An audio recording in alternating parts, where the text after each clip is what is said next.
റസൂലുള്ളാഹി സ്വല്ലല്ലാഹു അലൈഹി വസല്ലം തങ്ങൾ പറഞ്ഞു, അഫ്ളലു മാ ഖുൽതു അന വന്നബിയ്യൂന മിൻ ഖബ്ലി ഖൗലു ലാ ഇലാഹ ഇല്ലല്ലാഹ് വഹ്ദഹു ലാ ശരീക ലഹ്. ഇമാം ബുഖാരി മുസ്ലിമും എല്ലാം ഉദ്ധരിച്ച തർക്കമില്ലാത്ത അഭിപ്രായ വ്യത്യാസമില്ലാത്ത ഹദീസാണത്. ഞാനും എൻ്റെ മുമ്പ് കഴിഞ്ഞു പോയ മുഴുവൻ അമ്പിയാക്കളും പറഞ്ഞ വാക്കുകളിൽ ഏറ്റവും ശ്രേഷ്ഠമായ വചനം ലാ ഇലാഹ ഇല്ലല്ലാഹു വഹ്ദഹു ലാ ശരീക ലഹ് എന്ന വചനമാണ്. അല്ലാഹു അല്ലാതെ ഇലാഹില്ല, വഹ്ദഹു അവൻ ഏകനാണ്, ലാ ശരീക ലഹ് അവന് യാതൊരു പങ്കുകാരുമില്ല. ഇതാണ് ലോകത്ത് വന്ന മുഴുവൻ അമ്പിയാക്കളും പറഞ്ഞ വചനങ്ങളിൽ ഏറ്റവും അഫ്ളലായ വചനമെന്നാണ് ഈ ഹദീസ് നമ്മെ അറിയിക്കുന്നത്. ഓതിവെച്ച ആയത്തിൻ്റെയും ആശയം സമാനമാണ്. വമാ അർസൽനാ മിൻ ഖബ്ലിക മിൻ റസൂലിൻ ഇല്ലാ നൂഹി ഇലൈഹി അന്നഹു ലാ ഇലാഹ ഇല്ലാ അന ഫഅ്ബുദൂൻ. നബിയെ, താങ്കൾക്ക് മുമ്പ് നാം ഏത് റസൂലുമാരെയും നിയോഗിച്ചിട്ടുണ്ടെങ്കിലും അവർക്കെല്ലാം വഹി നൽകിയിട്ടുണ്ട്. അന്നഹു ലാ ഇലാഹ ഇല്ലാ അന, തീർച്ചയായും ഞാനല്ലാതെ ഇലാഹില്ല, ഫഅ്ബുദൂൻ, അതായത് എന്നെ മാത്രം നിങ്ങൾ ആരാധിക്കണമെന്ന വഹി നൽകാത്ത ഒരു റസൂലിനെയും നാം താങ്കൾക്ക് മുമ്പ് അയച്ചിട്ടില്ല എന്നാണ് ആയത്തിൻ്റെ ആശയം. ലോകത്ത് വന്ന മുഴുവൻ അമ്പിയാക്കളും തർക്കമില്ലാതെ സ്വീകരിച്ചു പോകുന്ന അടിസ്ഥാന ആശയമാണ് ലാ ഇലാഹ ഇല്ലല്ലാഹ് തൗഹീദ് എന്നത്. മറ്റു അനുഷ്ഠാന വിഷയങ്ങളിൽ ഓരോ പ്രവാചകന്മാർക്കും ഓരോ ശരീഅത്താണ്. ആദം നബി സ്വല്ലല്ലാഹു അലൈഹി വസല്ലമയുടെ ശരീഅത്തല്ല നൂഹ് നബിക്കുണ്ടായിരുന്നത്. നൂഹ് നബിയുടെ ശരീഅത്തല്ല, മതനിയമങ്ങളല്ല ഇബ്രാഹിം നബിക്കും മൂസാ നബിക്കും ഈസാ നബിക്കും ഒന്നും നിശ്ചയിക്കപ്പെട്ടത്. ആദം നബി സ്വല്ലല്ലാഹു അലൈഹി വസല്ലമയുടെ ശരീഅത്ത് പ്രകാരം ആങ്ങളെയും പെങ്ങളെയും തമ്മിൽ വിവാഹം കഴിക്കാമായിരുന്നു. കാരണം അന്ന് അതേ ലോകത്തുള്ളൂ, അല്ലാത്ത വേറെ സ്ത്രീകളില്ല. പക്ഷെ ഒരേ പ്രസവത്തിൽ ജനിച്ച ഇരട്ടകളായ സഹോദരി സഹോദരന്മാർ തമ്മിൽ വിവാഹം പാടില്ല, അതാണ് അന്നുണ്ടായിരുന്നത്. അല്ലാത്ത ആളുകൾ തമ്മിൽ അങ്ങോട്ടും ഇങ്ങോട്ടും വിവാഹം കഴിക്കാം. എന്നാൽ പിന്നീട് വന്ന ശരീഅത്തിൽ അത് അല്ലാഹു തആല നിയമം മാറ്റി, അത് പറ്റില്ല എന്നാൽ നമുക്ക് അല്ലാഹു തആല നിശ്ചയിച്ച നിയമം ഇന്ന്. മുൻകാല സമുദായങ്ങൾക്ക് ആർക്കും പള്ളികളിൽ വെച്ചല്ലാതെ നിസ്കരിക്കാൻ പാടില്ലായിരുന്നു. ഈ ഉമ്മത്തിന് അങ്ങനെയല്ല. ജുഇലത് ലിയൽ അർളു കുല്ലുഹാ മസ്ജിദൻ വതുഹൂറ. നബി തങ്ങൾ പറഞ്ഞു, എനിക്ക് ഭൂമി മുഴുവനും മസ്ജിദാക്കപ്പെട്ടിരിക്കുന്നു. ഈ ഉമ്മത്തിന് മാത്രമായി നബി തങ്ങൾ അല്ലാഹു തആല നൽകിയ 5 കാര്യങ്ങൾ, അതിൽപ്പെട്ടൊരു കാര്യമാണത്. ഭൂമി മുഴുവൻ എനിക്ക് മസ്ജിദാണ്, എവിടെയും സുജൂദ് ചെയ്യാം, ഭൂമിയിൽ എവിടെയും നിസ്കരിക്കാം. വതുഹൂറ, ഭൂമി മുഴുവൻ തുഹൂറാക്കാൻ പറ്റിയതുമാണ്. എവിടെ വെച്ചും ശുദ്ധീകരണമാകാം, വെള്ളമില്ലെങ്കിൽ തൈമം ചെയ്യാം. അത് ഭൂമിയിൽ എവിടെയും, ഭൂമിയുടെ പ്രതലത്തിൽ എവിടെയും അടിച്ചുകൊണ്ടൊരാൾക്ക് തൈമം ചെയ്യാൻ പറ്റും. അത് ഈ ഉമ്മത്തിന് മാത്രം നിശ്ചയിച്ച ശരീഅത്ത് നിയമമാണ്. കഴിഞ്ഞകാല ഉമ്മത്തുകൾക്ക് അത് ഉണ്ടായിരുന്നില്ല. അവർക്ക് നിസ്കാരം അവർക്ക് നിശ്ചയിക്കപ്പെട്ട അവരുടെ പള്ളികളിൽ മാത്രമാണ് നിസ്കരിക്കാനെന്ന് അനുവാദമുണ്ടായിരുന്നത്. അങ്ങനെ ഒരുപാട് വിഷയങ്ങളിൽ മാറ്റമുണ്ട്. മുൻഗാമികൾക്ക് നോമ്പുണ്ട്, നമുക്കും നോമ്പുണ്ട്, പക്ഷെ അവർക്ക് മൗനവ്രതമായിരുന്നു. സൂറത്ത് മറിയമിൽ അല്ലാഹു തആല പരിചയപ്പെടുത്തിയല്ലോ. ആലി ഇമ്രാനിലും കാണാം, സഖറിയ നബിയുടെയും മറിയം ബിബിയുടെയും നോമ്പ് പറഞ്ഞപ്പോൾ ഇന്നി നദർതു ലിർറഹ്മാനി സൗമ ഫലൻ ഉകല്ലിമൽ യൗമ ഇൻസിയ. ഇന്നെനിക്ക് നോമ്പാണ്, നോമ്പ് ഞാൻ നേർച്ചയാക്കിയിരിക്കുന്നു, അതിനാൽ ഒരാളോടും സംസാരിക്കയില്ല എന്ന് പറയാനാണ് കൽപ്പിച്ചത്. അന്ന് നോമ്പെടുത്താൽ ഭക്ഷണം കഴിക്കാം, സംസാരിക്കാൻ പറ്റില്ല. ഇന്ന് സംസാരിക്കാം, ഭക്ഷണം കഴിക്കാൻ പറ്റില്ല. അപ്പം നിയമങ്ങൾ മാറി മാറി വരും. എന്നാൽ മാറാത്ത അടിസ്ഥാനമാണ് തൗഹീദ് വലാ ഇലാഹ ഇല്ലല്ലാഹ്. അത് എല്ലാ അമ്പിയാക്കളും ഒരേ ആശയമാണ് പഠിപ്പിച്ചത്. കാരണം ആദം നബി സ്വല്ലല്ലാഹു അലൈഹി വസല്ലം വന്ന് പഠിപ്പിച്ച വിശ്വാസത്തിന് പിന്നെ മാറ്റം വരാനില്ല. അത് അടിസ്ഥാനമാണ്. കർമ്മങ്ങൾ മാറ്റം വരും, നാടനുസരിച്ച്, തലമുറയനുസരിച്ച്, ആളുകൾ സാഹചര്യം അനുസരിച്ചൊക്കെ അല്ലാഹു തആല നിയമങ്ങൾ മാറ്റിക്കൊടുക്കും. എന്നാൽ വിശ്വാസം അങ്ങനെ മാറാനില്ല. ആകാശഭൂമികൾ സൃഷ്ടിക്കപ്പെടും മുമ്പ് തന്നെയുള്ള യാഥാർത്ഥ്യമാണ്. നമ്മൾ വിശ്വസിക്കുന്ന അല്ലാഹുവില്ലാതെ ഇലാഹില്ല എന്നുള്ളത് ഒരു നബി വന്നപ്പോൾ ഉണ്ടായ പുതിയ ആശയമല്ല. എന്നാൽ 5 നേരം നിസ്കരിക്കണമെന്നത് ഈ ഉമ്മത്തിൽ നബിക്ക് ഇസ്രാ മിഅ്റാജ് യാത്രയോടുകൂടി അല്ലാഹു തആല നിശ്ചയിച്ചു കൊടുത്തു. അവിടെ മുതൽ ഉണ്ടായതാണ് 5 നേരത്തെ നിസ്കാരം. അതുവരെ 5 നേരത്തെ നിസ്കാരമില്ല. എന്നാൽ നബി വന്നത് മുതലല്ല അല്ലാഹു തആല ഇലാഹായി മാറിയത്. അതിനു മുമ്പേ തന്നെ പടച്ച റബ്ബ് മാത്രമാണ് ഇലാഹ്. ആകാശഭൂമികൾ സൃഷ്ടിക്കപ്പെടും മുമ്പ് തന്നെ പടച്ച റബ്ബ് മാത്രമാണ് ഇലാഹ്. ഒരാളും സൃഷ്ടിയായി ഇല്ലാത്ത പടച്ച റബ്ബ് മാത്രമുള്ള കാലഘട്ടത്തിലും അവൻ മാത്രമാണ് ഇലാഹ്. അതിന് പക്ഷെ ആരാധിക്കാൻ ഇവിടെ ആരുമില്ല എന്ന് മാത്രം. പഠിച്ചവനെ ഇബാദത്ത് എടുക്കാൻ ആരുമില്ല, ഒരു സൃഷ്ടിയുമില്ല, സൃഷ്ടാവ് മാത്രമേ ഉള്ളൂ. സൃഷ്ടിപ്പ് ആരംഭിക്കും മുമ്പുമുള്ള യാഥാർത്ഥ്യമാണ് ലാ ഇലാഹ ഇല്ലല്ലാഹ്, അല്ലാഹു ലാ ഇലാഹ ഇല്ല എന്നത്. അതുകൊണ്ട് ഒരു പ്രവാചകൻ വന്നിട്ട് ആ മേഖലയിൽ പുതിയതായി ഒന്നും പഠിപ്പിക്കാനില്ല. ഉള്ള യാഥാർത്ഥ്യത്തെ അറിയിക്കുവാനാണ് ആ പ്രവാചകന്മാർ നിയോഗിക്കപ്പെട്ടത്. ആകാശഭൂമികളുടെ ആശയമാണ് തൗഹീദ്. വിശുദ്ധ ഖുർആൻ ഒരുപാട് സ്ഥലത്ത് അല്ലാഹ് എടുത്തു പറഞ്ഞ കാര്യമാണ്. സബ്ബഹദില്ല യുസബ്ബിഹുദില്ല തുടങ്ങിയ പ്രയോഗങ്ങൾ കാണാം. പടച്ച റബ്ബ് തസ്ബീഹ് ചെയ്യുന്നു. മാഫിസ് സമാവാതി വമാഫിൽ അർദ്, ആകാശങ്ങളുള്ള മുഴുവനും ഭൂമിയിലുള്ള മുഴുവനും പടച്ച റബ്ബ് തസ്ബീഹ് ചെയ്തുകൊണ്ടിരിക്കുന്നു. വന്നജ്മു വസ്സജറു യസ്ജുദാൻ, വള്ളികളും മരങ്ങളും പോലും പടച്ച റബ്ബിന് സുജൂദ് ചെയ്തുകൊണ്ടിരിക്കുന്നു. സൂറത്തുർ റഹ്മാനിൽ അല്ലാഹു തആല പരിചയപ്പെടുത്തി. ഇങ്ങനെ ലോകം മുഴുവനും പ്രപഞ്ചം മുഴുവനും പടച്ച റബ്ബിനെ കീഴ്പ്പെട്ട് അവൻ്റെ നിയമങ്ങളെ പാലിച്ച് അവയ്ക്ക് നിശ്ചയിക്കപ്പെട്ട വ്യവസ്ഥകൾ എന്താണോ ആ വ്യവസ്ഥകൾ പ്രകാരം എല്ലാ സൃഷ്ടികളും ഇവിടെ മുന്നോട്ട് പോകുന്നു. അവയെല്ലാം സ്വീകരിച്ച അടിസ്ഥാന ആശയമാണ് പടച്ച റബ്ബിന് മാത്രം കീഴ്പ്പെടുക, അവന് മാത്രം ഇബാദത്ത് ചെയ്യുക, അവനെ മാത്രം തസ്ബീഹ് ചെയ്യുക, അവനെ മാത്രം ഇലാഹായി കാണുക എന്നത് പ്രകൃതിയുടെ അടിസ്ഥാന നിയമമാണ്. കല്ലുകളെ കുറിച്ച് പോലും അല്ലാഹു തആല പറഞ്ഞു വരുന്ന സൂറത്തുൽ ബഖറയിൽ കല്ലുകൾ പോലും പടച്ച റബ്ബിനെ പേടിച്ച് താഴോട്ട് ഉരുണ്ടു വീഴുന്ന കല്ലുകളുണ്ട്. ഇന്ന മിൻഹാ ലമാ യശഖഖു ഫയഖ്റുജു മിൻഹുൽ മാ വഇന്ന മിൻഹാ ലമാ യഹ്ബിതു മിൻ ഖശ്യത്തില്ലാ, പൊട്ടിപ്പിളർന്ന് വെള്ളം പുറത്തേക്ക് വരുന്ന കല്ലുകളുണ്ട്. പടച്ച റബ്ബിനെ പേടിച്ച് മേൽഭാഗത്ത് താഴോട്ട് ഉരുണ്ടു വീഴുന്ന കല്ലുകൾ പോലും ഉണ്ട് എന്ന സൂറത്തുൽ ബഖറയിൽ അല്ലാഹു തആല പരിചയപ്പെടുത്തുന്നു. അപ്പം പ്രകൃതി മൊത്തം സ്വീകരിച്ച, പ്രപഞ്ചം മൊത്തം സ്വീകരിക്കാൻ കൽപ്പിക്കപ്പെട്ട ആശയമാണ് അല്ലാഹു ലാ ഇലാഹില്ല ലാ ഇലാഹില്ല എന്ന ആശയം. അത് ഒരു നബി വന്നപ്പോൾ ആ രംഗത്ത് പുതിയ മാറ്റമൊന്നും ഉണ്ടായിട്ടില്ല. അതുകൊണ്ട് അന്ന് തൗഹീദായ ഒരു കാര്യം മറ്റൊരു നബി വരുമ്പോൾ തൗഹീദ് അല്ലതായി മാറുകയില്ല. ഒരു നബിയുടെ കാലത്ത് ശിർക്കായ ഒരു കാര്യം മറ്റൊരു നബിയുടെ കാലത്ത് ശിർക്ക് അല്ലതായി മാറുകയില്ല. എന്നാൽ ഒരു നബിയുടെ കാലത്ത് ഹലാലായ കാര്യം മറ്റൊരു നബിയുടെ കാലത്ത് ഹറാമായി മാറും. അന്ന് ഹറാമായൊരു കാര്യം മറ്റൊരു പ്രവാചകന് ഹലാലായി മാറും. അത് നിയമങ്ങളിൽ മാറ്റങ്ങൾ വരും. യുദ്ധാർജിത സ്വത്തുകൾ, ഗനീമത്ത് സ്വത്തുകൾ ഈ ഉമ്മത്തിന് മാത്രമാണ് അനുവദിക്കപ്പെട്ടത്. മുൻകാല സമുദായങ്ങൾക്കൊന്നും യുദ്ധാർജിത സ്വത്ത് അനുവദിക്കപ്പെട്ടിട്ടില്ല. യുദ്ധത്തിൽ വിജയിച്ചാൽ, ശത്രുവിന് സ്വത്ത് പിടിച്ചടക്കിയാൽ അവസാനം ഒരു ഭാഗത്ത് കൂട്ടിയിടും, ആകാശത്തിൽ നിന്ന് തീയിറങ്ങി വരും, എന്നിട്ട് ആ സ്വത്ത് മുഴുവൻ കരിഞ്ഞു പോകും. അതായിരുന്നു മുൻകാല സമുദായങ്ങൾക്കുണ്ടായിരുന്ന റബ്ബിൻ്റെ നടപടിക്രമം, സുന്നത്തതായിരുന്നു. ഈ ഉമ്മത്തിൽ അങ്ങനെയല്ല. ഈ ഉമ്മത്തിൽ അല്ലാഹു തആല അത് ആളുകൾക്ക് വിരിച്ചെടുക്കാനുള്ള അനുവാദം നൽകിയ ഗനീമത്ത് സ്വത്ത് അംഫാൽ അല്ലാഹു തആല വിശദമായ ആയത്തിറക്കിക്കൊണ്ട് തന്നെ അതിന് വിഭജനം പോലും പഠിപ്പിച്ച് എങ്ങനെയാണ് വിഭജിക്കേണ്ടത്, ആർക്കെല്ലാം എത്രയെല്ലാം ഓഹരി വെക്കണം തുടങ്ങിയ എല്ലാ നിയമങ്ങളും അല്ലാഹു തആല വിശദമായി സൂറത്ത് അംഫാലിൽ ബദർ യുദ്ധവുമായി ബന്ധപ്പെട്ട ശേഷമുള്ള സംഭവങ്ങൾ തുടർന്ന് റബ്ബിറക്കിയ ആയത്തുകളാണത്. അപ്പോൾ ഹറാം ഹലാലുകൾ മാറ്റം വരും, എല്ലാ വിശ്വാസ രംഗത്ത് മാറ്റം വരികയില്ല. പടച്ച റബ്ബ് റഹ്മാനാണ് എന്ന് നമ്മൾ വിശ്വസിക്കുന്നുവെങ്കിൽ അത് ഒന്നാമത്തെ മനുഷ്യനും വിശ്വസിക്കേണ്ട യാഥാർത്ഥ്യമാണ്. അന്നില്ലാത്ത സിഫത്ത് അള്ളാഹ്ക്ക് ഇന്ന് വേറെ ഉണ്ടാവില്ല, അന്നില്ലാത്തൊരു ഇസ്മ് ഇന്ന് വേറെ ഉണ്ടാവില്ല. ഒരുപക്ഷെ അന്ന് അള്ളാഹ് അറിയിച്ചു കൊടുക്കാത്ത ഇസ്മ് ഇന്ന് അറിയിച്ചു കൊടുത്തേക്കാം. ആദം നബിക്ക് അള്ളാഹു അറിയിച്ചു കൊടുക്കാത്ത ഇസ്മ് ഒരുപക്ഷെ ഇബ്രാഹിം നബിക്കോ മൂസാ നബിക്കോ ഈസാ നബിക്കോ മുഹമ്മദ് നബിക്കോ ഒക്കെ അറിയിച്ചു കൊടുത്തേക്കാം. ഒരുപക്ഷെ ആർക്കും അറിയിക്കാത്തൊരു ഇസ്മ ഉണ്ടായേക്കാം. എന്നാൽ പുതിയ ഇസ്മ് പടച്ച റബ്ബിന് ഉണ്ടായി വരിക, പുതിയ സിഫത്ത് ഉണ്ടായി വരിക, അതുണ്ടാവില്ല. അതുകൊണ്ട് നബി ഞങ്ങളെ പ്രാർത്ഥനയിൽ നമുക്ക് കാണാമല്ലോ, അള്ളാഹുവിൻ്റെ എല്ലാ പേരും വെച്ച് ഞാൻ ചോദിക്കുന്നു, അല്ലാഹുമ്മ യസ്അലുക ബികുല്ലി ഇസ്മിൻ ഹുവ ലക സമ്മൈത ബിഹി നഫ്സക.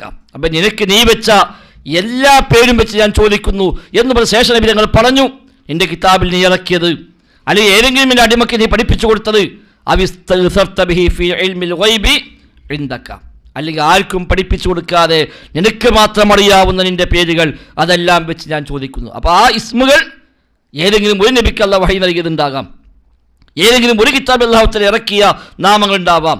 ഒരാൾക്കും അറിയിച്ചു കൊടുക്കാത്ത റബ്ബിന് മാത്രം അറിയുന്ന റബ്ബിൻ്റെ നാമങ്ങളും ഉണ്ടാകാം. എന്നാൽ പുതിയ നാമം ഉണ്ടായി വരുന്നില്ല പടച്ച റബ്ബിന്. വിശ്വാസകാര്യത്തിൽ മാറ്റങ്ങൾ ഉണ്ടാകുന്നില്ല എന്നർത്ഥം. ഇത് അടിസ്ഥാനമാണ്.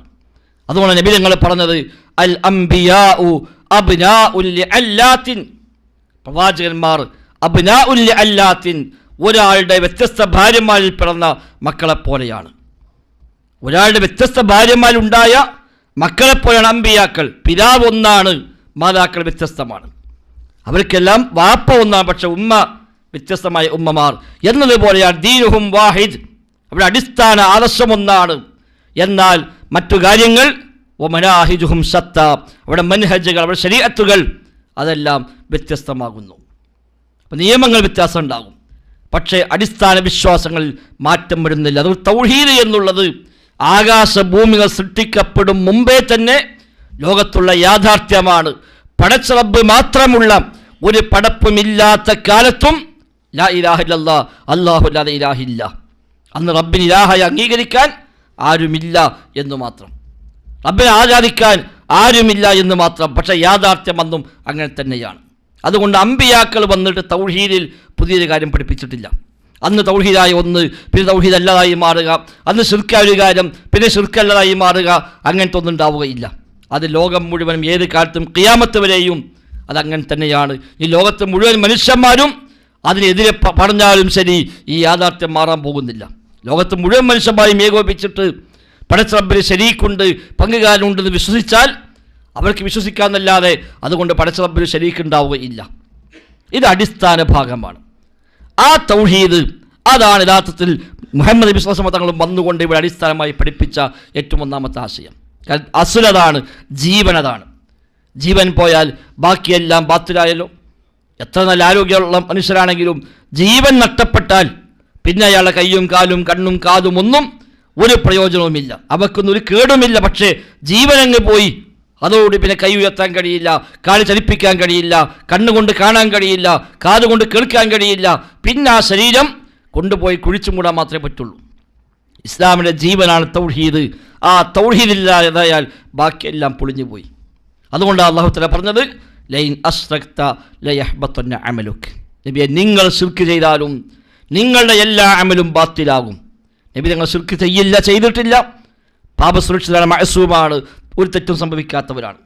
എന്നിട്ട് പോലും അല്ലാഹു പറഞ്ഞു, നബിയെ നിങ്ങൾ ശിർക്ക് ചെയ്താലും ശരി നിങ്ങളുടെ എല്ലാ അമലും ബാത്തിലാണ്. കാരണം എന്താ? ശിർക്ക് ചെയ്താൽ ജീവനാണ് പോകുന്നത്. ജീവൻ പോയാൽ പിന്നെ കാര്യം എത്ര വലിയ പടുകൂറ്റൻ കെട്ടിടമാണെങ്കിലും, ലോകത്ത് നമ്പർ 1 ആ നിൽക്ക് രേഖപ്പെടുത്തപ്പെട്ട ബിൽഡിംഗ് ആണെങ്കിലും ശരി, അടിത്തറ പൊളിഞ്ഞു കഴിഞ്ഞാൽ അതോടെ എല്ലാം താഴെ വീഴും. ഉപയോഗിച്ച മെറ്റീരിയൽസ് എല്ലാം നല്ല മെറ്റീരിയൽസാണ്, കാണാൻ നല്ല ഭംഗിയാണ്, ധാരാളം ആളുകൾ ദിനേന വന്നു പോയിക്കൊണ്ടിരുന്ന സ്ഥലമാണ്.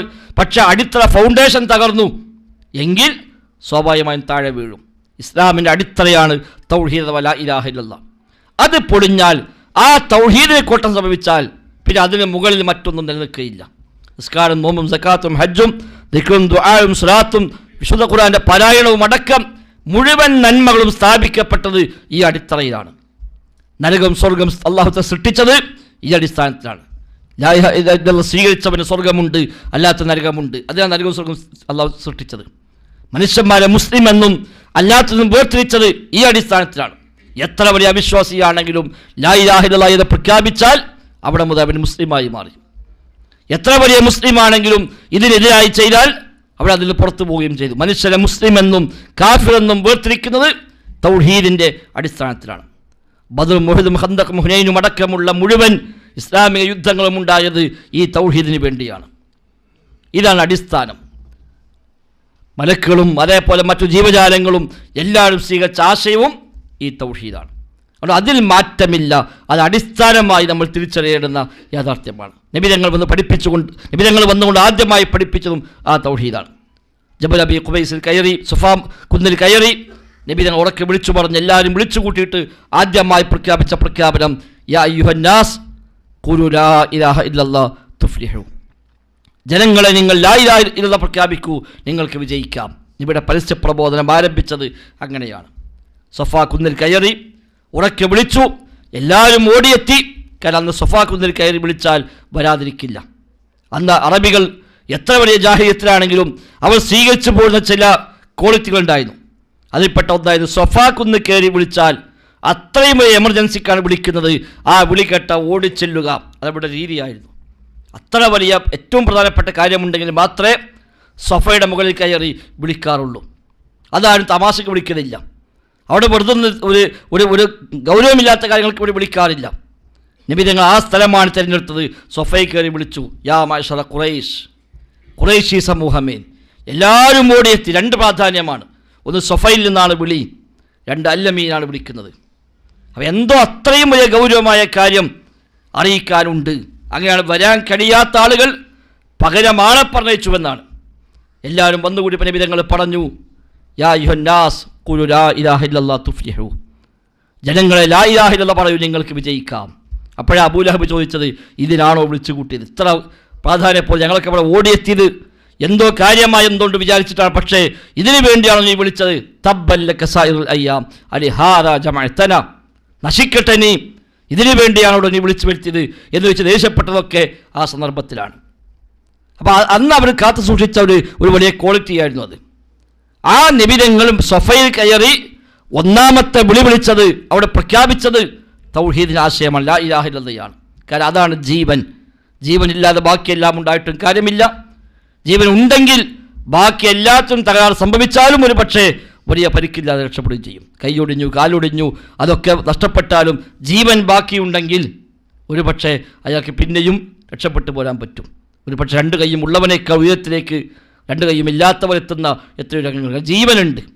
ജീവനില്ലെങ്കിൽ എല്ലാം ഉണ്ടായിട്ടും യാതൊരു പ്രയോജനവുമില്ല. അടിസ്ഥാനം ജീവനാണ്. ആ ലാ ഇലാഹ ഇല്ലല്ലാഹ് അതാണ് അടിസ്ഥാനം.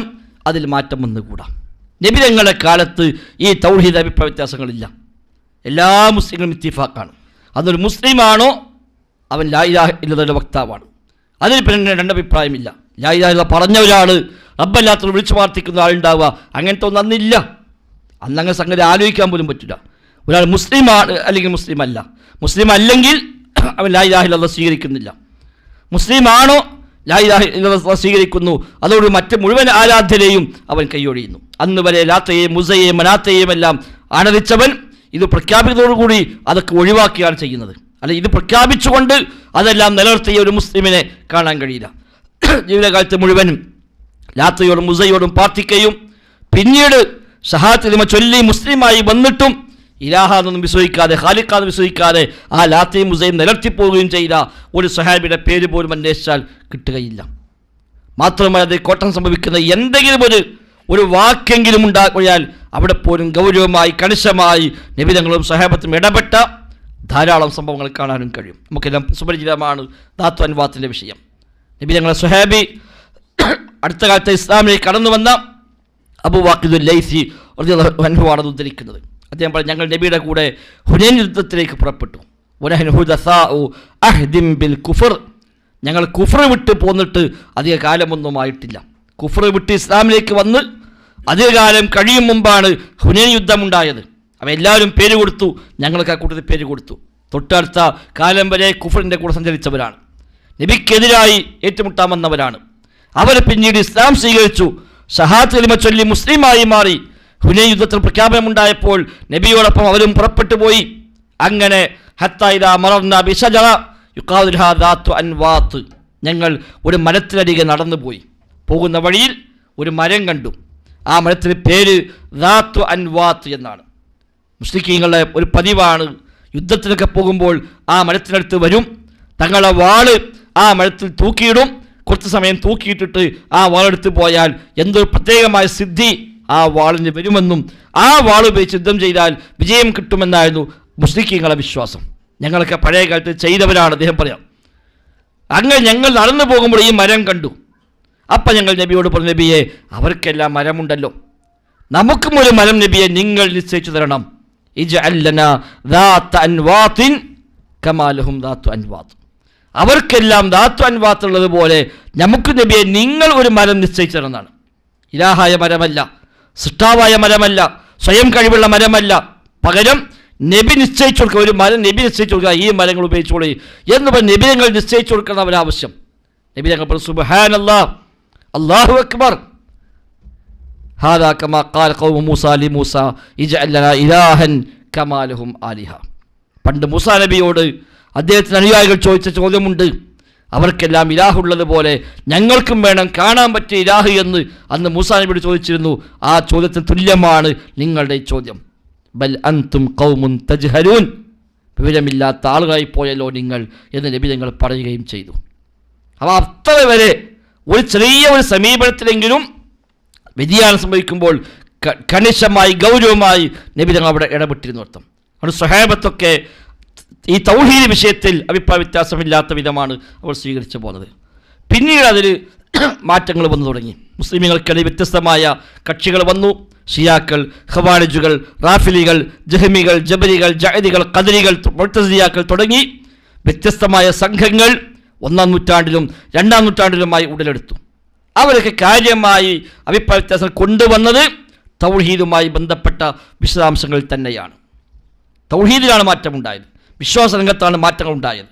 മറ്റുള്ള കർമ്മരംഗത്ത് അഭിപ്രായ വ്യത്യാസം ഉണ്ട്, അതൊക്കെ പിന്നീട് അനുബന്ധമായി വന്നവയാണ്.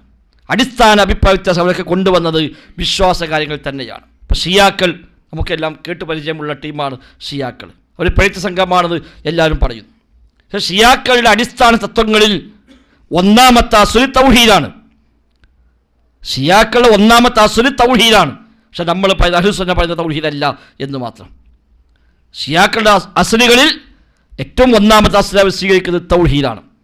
തൗഹീദ് എന്ന് പറഞ്ഞാൽ പടച്ച റബ്ബിൻ്റെ ദാത്തിലും സിഫാത്തിലും അഫ്ആലിലുമൊക്കെ അല്ലാഹ് ഏകനാണ് എന്നവർ പ്രഖ്യാപിക്കുന്നു. പക്ഷേ അവരെ സംബന്ധിച്ച് സിഫാത്തിൽ ഏകത്വം എന്ന് പറഞ്ഞാൽ അള്ളാഹിൻ്റെ സിഫത്ത് എന്ന ഒന്നില്ല. അള്ളാഹിൻ്റെ ദാത്ത് തന്നെയാണ് സിഫത്ത്, അല്ലാത്ത വേറെ സിഫത്തില്ല. അതാണ് അവരെ സംബന്ധിച്ച് തൗഹീദിൻ്റെ ബേസ്. സിഫത്ത് വേറെ ദാത്ത് വേറെ എന്നൊന്നില്ല. പടച്ച റബ്ബിൻ്റെ ദാത്ത് സത്ത അത് തന്നെയാണ് സിഫത്താണ്, വേറെ സിഫത്തോ കാര്യങ്ങളൊന്നുമില്ല എന്ന് പറഞ്ഞുകൊണ്ടാണ് ഷിയാക്കൾ രംഗത്ത് വന്നത്. അപ്പം അവരെ സംബന്ധിച്ച് അവരുടെ അടിസ്ഥാനങ്ങളിൽ ഒന്നാമത്തെ അടിസ്ഥാനം തൗഹീദാണ്. പക്ഷേ നബിയും സ്വഹാബത്തും പഠിപ്പിച്ച തൗഹീദല്ല എന്ന് മാത്രം. പടച്ച റബ്ബിൻ്റെ സിഫത്തുകൾ അവർ നിഷേധിച്ചു. അതൊക്കെ പടച്ചോൻ തന്നെയാണ്, സിഫത്ത് തന്നെയാണ് ദാത്ത് എന്ന് പറഞ്ഞുകൊണ്ടുള്ള വാദങ്ങളുമായി അവർ രംഗത്ത് വന്നു. ഖവാരിജുകൾ രംഗത്ത് വന്നു. അവരുടെ അടിസ്ഥാനങ്ങളിൽപ്പെട്ട അടിസ്ഥാനമാണ് തൗഹീദ്. പക്ഷേ അവർ ഒന്നുകൂടെ ഊന്നിയത് ഹാക്കിമിയത്തിലാണ്. ഈ ഹുക്കും ഇല്ലാതില്ല, വിധി പറയാനുള്ള അധികാരം പടച്ച റബ്ബിന് മാത്രമേ ഉള്ളൂ. അതുകൊണ്ട് അല്ലാഹു ഇല്ലാത്ത ഒരാളും ഹുക്കും പറയാൻ പാടില്ല. ഹാക്കിം അല്ലാഹ് മാത്രം, അള്ളാഹിൻ്റെ ഹുക്കും മാത്രം. അള്ളാഹിൻ്റെ ഹുക്കുമല്ലാത്തൊരു ഹുക്കും നടത്താൻ പാടില്ല. വേറെ ഏത് ഹുക്കും ഇവിടെ നടപ്പാക്കിയാലും അത് കുഫറാണ്, ശിർക്കാണ്. വമൻ ലം യഹ്കും ബിമാ അൻസലല്ലാഹ് ഫഉലൈക ഹുമുൽ കാഫിറൂൻ. വിശുദ്ധ ഖുർആൻ സൂറത്ത് മാഇദയിലെ വചനമാണ്. അള്ളാഹു അവതരിപ്പിച്ച പ്രകാരം വിധിക്കുന്നില്ല എങ്കിൽ അവർ തന്നെയാകുന്ന അവിശ്വാസികൾ എന്ന ആയത്തെടുത്തിട്ട് അവർ പറഞ്ഞു, പടച്ച റബ്ബിൻ്റെ ഹുക്കുമല്ലാത്തൊരു ഹുക്കുമ് ഒരുത്തൻ സ്വീകരിച്ചാൽ അവൻ കാഫിറായിപ്പോയി. അങ്ങനെയാണ് സ്വഹാബത്തിന്റെ ഇടയിൽ ഉണ്ടായ അഭിപ്രായ വ്യത്യാസങ്ങൾ, രാഷ്ട്രീയമായ തർക്കങ്ങൾ. ആ തർക്കങ്ങൾക്ക് പരിഹാരമായി മധ്യസ്ഥരായി അംർ ഇബ്നു ആസിനെ നിയമിക്കുകയും അങ്ങനെ ഒരു മസ്ലഹത്തുണ്ടാകുകയും പ്രശ്നങ്ങൾ പരിഹരിക്കാൻ പോകുന്നതിന് കണ്ടപ്പോഴാണ് ഈ ആയത്തുമായി രംഗത്തിറങ്ങിയത്. ഹുക്കും പറയാം അള്ളാഹ്ക്ക് മാത്രമേ അധികാരമുള്ളൂ. പിന്നെ എങ്ങനെ അംർ ഇബ്നു ആസ് ഇവിടെ ഹുക്കും പറയാം? ഹുക്കും പറയാൻ അംറിന് അധികാരമില്ല, അള്ളാഹ്ക്ക് മാത്രമേ അധികാരമുള്ളൂ. അത് അള്ളാഹു അല്ലാത്തൊരു സൃഷ്ടിയെ ഹാക്കിമായി അംഗീകരിക്കുക വഴി അത് അംഗീകരിച്ചവരൊക്കെ കാഫിറായി പോയി എന്നാണ്. അങ്ങനെയാണ് സ്വഹാബിമാർ മഹാഭൂരിപക്ഷം ഇസ്ലാം എന്ന് പുറത്തു പോയി അവർ വാദിച്ചത്. 5-6 സ്വഹാബിമാർ മാത്രമേ ബാക്കിയുള്ളൂ. അല്ലാത്തവർ മുഴുവനും ഈ ഹുക്കം അംഗീകരിക്കാൻ തയ്യാറായി. അതുവഴി അലിയും മുആവിയയും കാഫിറായി, തയ്യാറായി വന്ന അംർ ഇബ്നു ആസ് കാഫിറായി, അത് അംഗീകരിച്ച മുഴുവൻ സ്വഹാബിമാരും കാഫിറായി റളിയല്ലാഹു അൻഹും. ഈ വാദവുമായി ഖവാരിജുകൾ രംഗത്തുനിന്ന്. കാരണം പോലെ തൗഹീദിൻ്റെ അസ്ലാണ് പൊളിഞ്ഞത്. അവിടെ അവരെ ബേസ് പ്രകാരം തൗഹീദിൻ്റെ അസ്ലാണ് പൊളിഞ്ഞത്. അതിനാൽ ഇവരൊക്കെ ഇസ്ലാം നിന്ന് പുറത്തു പോയി എന്ന് വാദിക്കേണ്ടി വന്നു. പിന്നീട് മുഅ്തസിലിയാക്കൾ വന്നു. മുഅ്തസിലിയാക്കൾക്ക് ഒരുപാട് അഭിപ്രായ വ്യത്യാസം അഹ്ലു സുന്നയുമായിട്ടുണ്ട്. പക്ഷേ അതിൽ പ്രധാനപ്പെട്ട അവരുടെ 5 അടിസ്ഥാനങ്ങളിൽ ഒരടിസ്ഥാനം തൗഹീദ് തന്നെയാണ്. ആ തൗഹീദ് സിഫാത്ത് നിഷേധമാണ്. പടച്ച റബ്ബിനെ സിഫത്ത് നിഷേധിക്കുക തൗഹീദ്. അവർക്ക് തൗഹീദ് എന്ന് പറഞ്ഞാൽ സിഫത്തൊന്നുമില്ല. കേൾവി, കാഴ്ച, ശക്തി, അറിവ് തുടങ്ങിയ ഒരു വിശേഷണം അല്ലാഹു തആലാക്കില്ല. എല്ലാ സിഫത്തിനെയും നിഷേധിക്കുക. അപ്പം അല്ലാഹ് കേൾക്കൂലേ? കേൾക്കും. കാണും. എങ്ങനെ? അലീമും ബിദാത്തിഹി, സമീഉം ബിദാത്തിഹി, ബസീറും ബിദാത്തിഹി. അല്ലാഹ് ദാത്തിയായി തന്നെ കേൾവിയുള്ളവരാണ്. അല്ലെ കേൾവി എന്ന വേറെ സിഫത്തോ വേറെ വിശേഷണോ അത് വെക്കേണ്ടതില്ല. സിഫാത്ത് നിഷേധമാണ് അവർക്ക് തൗഹീദ് എന്നുള്ളത്. അപ്പോൾ അവരും പറയും തൗഹീദാണ് അസ്ലി. പക്ഷേ അഹ്ലുസുന്ന സ്വീകരിച്ച, സ്വഹാബിമാർ സ്വീകരിച്ച തൗഹീദല്ല അവർ സ്വീകരിക്കുന്നത്. നമ്മുടെ നാട്ടിലേക്ക് വന്നാൽ അശ്അരികൾ, മാതുരീദികൾ അവരും തൗഹീദ് വേണ്ട പറഞ്ഞിരുന്നല്ല. നമ്മളൊക്കെ നാടുകൾ മഹാഭൂരിപക്ഷം ആളുകളും എന്താണെന്ന് അറിയാതെ തന്നെ അശ്അരിയത്തും മാതുരീദിയത്തും ജീവിക്കുമെന്ന് പറയുന്നവരാണ്. മിക്കവാറും മഹൽ കമ്മിറ്റിയിൽ മെമ്പർ ആകണമെങ്കിൽ ഇത് ഒപ്പിട്ട് കൊടുക്കണം. അശ്അരി മാതുരീദി രണ്ടാലും ഒന്ന് സ്വീകരിക്കാം എന്ന് ഒപ്പിട്ടാലേ ഒരു മെമ്പർഷിപ്പ് ഇട്ടു. പക്ഷേ എന്താ ശരി എന്താ മാത്രം ചോദിച്ചാൽ ഒപ്പിടിക്കാൻ വന്ന ഉസ്താദിനും അറിയില്ല, ഒപ്പിട്ടോനും അറിയില്ല. അതൊന്നും ഇപ്പം നോക്കേണ്ടത്, അതൊക്കെ ഒപ്പിട്ടാൽ മതി അറിയാം. ആ ഒപ്പുമിലാണ് നിലനിന്ന് പോണത്. പക്ഷേ ഈ അശ്അരി മാതുരീദി ത്വരീഖത്തുകൾ, വിശ്വാസ സരണികൾ, അവർ തൗഹീദ് വേണ്ട പറഞ്ഞവരല്ല, തൗഹീദ് സ്വീകരിച്ചവർ തന്നെയാണ്. പക്ഷെ ആ തൗഹീദിൽ അഹ്ലുസുന്നയുമായി വേർതിരിയുന്ന ചില മേഖലയുണ്ട് മാത്രം. റബ്ബിൻ്റെ ചില സിഫത്തുകളെ അവർ നിഷേധിക്കുന്നു, വേറെ ചില സിഫത്തുകളെ അവർ വ്യാഖ്യാനിക്കുന്നു. അള്ളാഹുവിൻ്റെ വജ്ഹ്, യദ്, ഐന്, ഇസ്ബഅ്, റിജ്ല്, ഖദം തുടങ്ങി ഖുർആനിലും ഹദീസിലും വന്ന പല ദാത്തിയായ സിഫത്തുകളെയും അവർ ഒന്നുകിൽ നിഷേധിക്കും അല്ലെങ്കിൽ വ്യാഖ്യാനിച്ചൊപ്പിക്കും. 7 സിഫത്തുകൾ മാത്രം ശരിയായ രൂപത്തിൽ അംഗീകരിക്കും, ബാക്കിയൊന്നും അത് അംഗീകരിക്കുന്നില്ല. അല്ലാത്തവർക്ക് അവരുടെ വക ചില വ്യാഖ്യാനങ്ങൾ കൊടുത്തുകൊണ്ടാണ് അവർ അതിനെല്ലാം അംഗീകരിക്കുന്നത് എന്ന് പറയുന്നത്. ആ തെവീലാണ്, ആ വ്യാഖ്യാനമാണ് അവർക്ക് തൗഹീദ്. അവർക്ക് തൗഹീദ് അതാണ് ഈ സിഫത്തുകളൊക്കെ വ്യാഖ്യാനിക്കുക, വ്യാഖ്യാനിക്കാൻ പഴുതില്ലാത്ത നിഷേധിക്കുക. ബാക്കി 7 സിഫത്തുകൾ മാത്രം, ഇൽമ്, ഹയാത്ത്, സമഅ്, ബസ്ർ തുടങ്ങിയ 7 സിഫത്തുകൾ മാത്രം അത് അംഗീകരിക്കുക, അല്ലാത്തവയൊന്നും അംഗീകരിക്കാൻ പറ്റൂല. ഇതാണ് അവരുടെ അസ്ല്. കാരണം അത് ഉണ്ടെന്ന് പറഞ്ഞാൽ പടച്ച റബ്ബിനെ പടപ്പിനോട് തുല്യപ്പെടുത്തലായി മാറും എന്നാണ് അവർ മനസ്സിലാക്കിയത്. അല്ലാഹു തആലയുടെ ചില സിഫത്തുകൾ ഉണ്ട് എന്ന് പറഞ്ഞാൽ അത് പടപ്പിനോട് റബ്ബിനെ സാദൃശ്യപ്പെടുത്തലായി മാറും. അവിടെ അതൊക്കെ ഇല്ല എന്ന് പറയണം എന്നാണ്. അല്ലാഹുവിൻ്റെ വജ്ഹ്, മുഖം, അത് ഉണ്ട് എന്ന് പറഞ്ഞാൽ അല്ലാഹ് പടപ്പുകളെ പോലെ ആയില്ലേ എന്നാണ് അവരുടെ ന്യായം. പടപ്പുകൾക്ക് മുഖമുണ്ട്, അല്ലാഹു തആലക്ക് മുഖമുണ്ട്.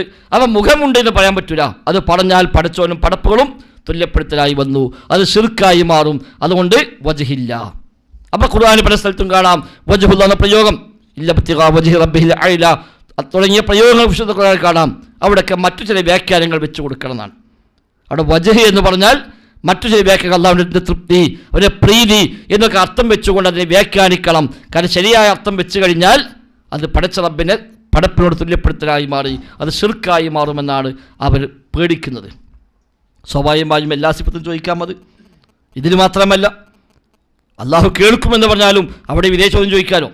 എന്നാൽ കേൾവി എന്ന് പറഞ്ഞാലും സൃഷ്ടികളെ പോലായില്ലേ, അപ്പം എങ്ങനെ കേൾവി സമ്മതിക്കുക, കേൾവി സ്വീകരിക്കാൻ പറ്റുന്നല്ലോ എന്ന് അതേ ചോദ്യം തിരിച്ചു ചോദിക്കാം. ഏതാണെങ്കിലും ഇത്തരം വിഷയങ്ങൾ അശ്അരി മാതുരീദി എന്നിവർ തൗഹീദായി അവർ പറയുന്ന തൗഹീദ് അഹ്ലുസുന്ന പറഞ്ഞ തൗഹീദല്ല എന്നർത്ഥം. അവിടേക്ക് വ്യത്യാസങ്ങൾ വന്നിട്ടുണ്ട്. പഴച്ചുപോയ ധാരാളം കക്ഷികൾ, ജഹ്മികൾ, ജബരികൾ, ജഅദികൾ, ഖദരികൾ തുടങ്ങി വ്യത്യസ്തരായ സംഘങ്ങൾ ആദ്യ നൂറ്റാണ്ടുകളിൽ തന്നെ രംഗത്ത് വന്നു.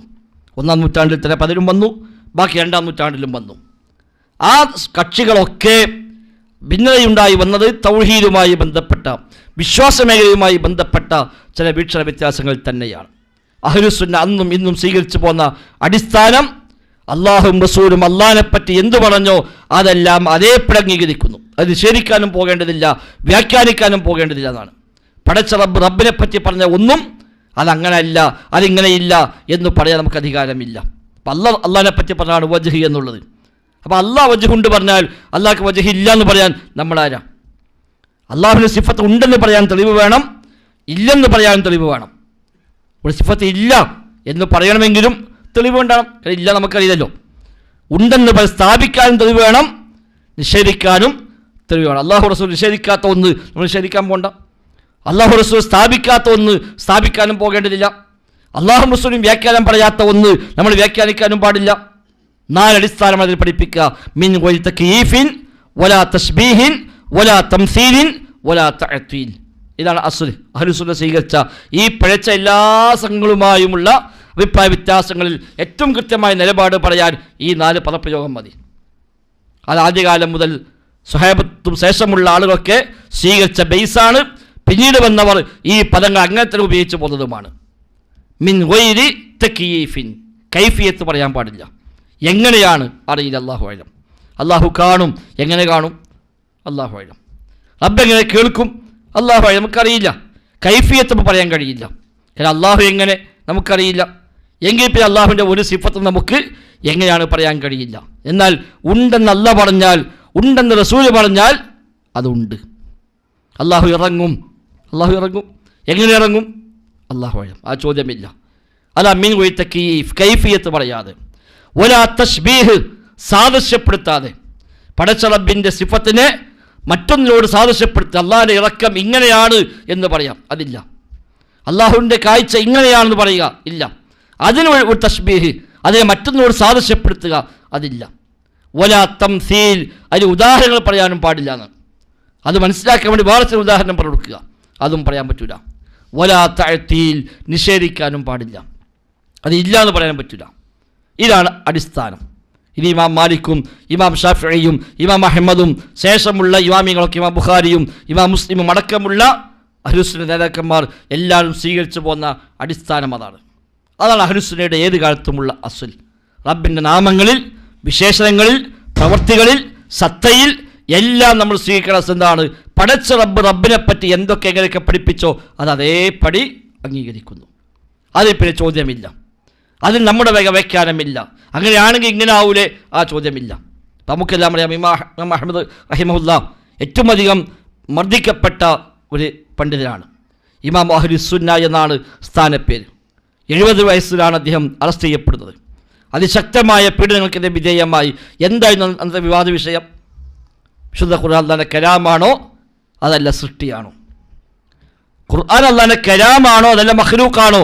ഇതാണ് അടിസ്ഥാനം. അന്ന് നാട് ഭരിക്കുന്നത് മുഅ്തസിലിയാക്കളാണ്. മുഅ്തസിലിയാക്കളെ സംബന്ധിച്ച് കലാം എന്നൊന്നും അള്ളാഹ്ക്ക് ഇല്ല, അത് പറയാൻ പറ്റില്ല. അള്ളാഹു തആലക്ക് സിഫത്തില്ല. അപ്പം കലാം എന്ന് പറഞ്ഞാൽ തന്നെ പടച്ച റബ്ബിനെ സൃഷ്ടികളെ പോലെ തുല്യപ്പെടുത്തലായി മാറി. അവിടെ കലാം ഇല്ല എന്ന് പറയുകയാണ് അവർക്ക് തൗഹീദ്. മുഅ്തസിലിയാക്കളുടെ അടിസ്ഥാനത്തിൽ തൗഹീദ് എന്ന് പറഞ്ഞാൽ അള്ളാഹ് കലാമില്ല എന്ന് വാദിക്കലാണ്. അപ്പോൾ ഖുർആൻ അള്ളാഹിൻ്റെ കലാമാണ് എന്ന് പറഞ്ഞാലോ ഈ പ്രശ്നം വരും. അത് തൗഹീദിൽ വരുന്ന പ്രശ്നമായിട്ട് അവർ കണക്കാക്കിയത്. അതിനാൽ ഖുർആൻ അള്ളാഹിൻ്റെ സൃഷ്ടിയാണെന്ന് പറയണം. അതായത് രാജ്യത്തെ ഔദ്യോഗിക നിയമം. അന്ന് രാജ്യത്തെ ഔദ്യോഗിക നിയമം ഖുർആൻ അള്ളാഹിൻ്റെ സൃഷ്ടിയാണ്, മഖ്ലൂഖാണ്, കലാമല്ല എന്ന് പ്രഖ്യാപിച്ചുകൊള്ളണം. അതാണ് അന്നത്തെ അവിടെ അടിസ്ഥാന തർക്കം തന്നെ. ഇമാം അഹ്മദ് അവിടെ ശക്തമായി ഇടപെട്ടുകൊണ്ട് പറഞ്ഞു ഖുർആൻ അള്ളാഹിൻ്റെ കലാമാണ്. വിശുദ്ധ ഖുർആൻ ഒരുപാട് ആയത്ത് അദ്ദേഹം തെളിവായി ഓതി, ഹദീസ് ഒരുപാട് പറഞ്ഞു. അദ്ദേഹം സ്ഥാപിച്ചു കൊടുത്തു അള്ളാഹിൻ്റെ കലാമാണ് ഖുർആൻ. അതിൻ്റെ പേരിലാണ് അദ്ദേഹം മർദ്ദിക്കപ്പെട്ടത്. 70-ാമത്തെ വയസ്സിൽ അറസ്റ്റ് ചെയ്യപ്പെട്ടു. 2.5 കൊല്ലം ജയിലിൽ കിടന്നു. അതിശക്തമായ ചാട്ടവാറുകളുടെ അടി ഏറ്റുവാങ്ങി. ശരീരമാസകലം മാംസം മുറിഞ്ഞു തൂങ്ങി, ഒന്നാകെ രക്തം ചിന്തിയെന്നൊക്കെ മകൻ അബ്ദുള്ള രേഖപ്പെടുത്തി വെക്കുന്നുണ്ട്. കാരണം എന്താ? അവർ മനസ്സിലാക്കിയ തൗഹീദിൽ നിന്ന് ഇമാം അഹ്മദ് പഴിച്ചു പോയി. അതുകൊണ്ട് ഖുർആൻ കലാമല്ല മഖ്ലൂഖാണെന്ന് പ്രഖ്യാപിച്ചുകൊള്ളതാണ്. അത് പ്രഖ്യാപിക്കാൻ തയ്യാറാത്ത എല്ലാവരെയും അന്ന് വിചാരണയ്ക്ക് വിധേയമാക്കി. ഗവൺമെൻറ് ഒരുപാട് പ്രകോപനങ്ങളും ആ രംഗത്തിറക്കി. അവസാനം കുറേ ആളുകൾ പേടിച്ചും അല്ലാതെയുമൊക്കെയായി തൽക്കാലം നയം മാറാൻ തയ്യാറായി. നിവൃത്തില്ല. പിന്നെ ചില ഇളവുകൾ നൽകി. ഇനി മഖ്ലൂഖാന്ന് പറയണ്ട, കലാം അല്ല എന്ന് പറഞ്ഞാൽ മതി എന്നാണ്. മഖ്ലൂഖാണ് പറയാൻ ധൈര്യമില്ലെങ്കിൽ കലാം അല്ല എന്ന് പറഞ്ഞാലും തൽക്കാലം അത് അംഗീകരിക്കാം. അങ്ങനെ ഒരു ഇളവ് ഗവൺമെൻറ് പ്രഖ്യാപിച്ചു. പക്ഷെ അതൊന്നും ഇമാം അഹ്മദ് തയ്യാറായില്ല. അദ്ദേഹം ശക്തമായ നിലപാടെടുത്തു. അദ്ദേഹം അത്രയേറെ പീഡിപ്പിക്കപ്പെട്ടു.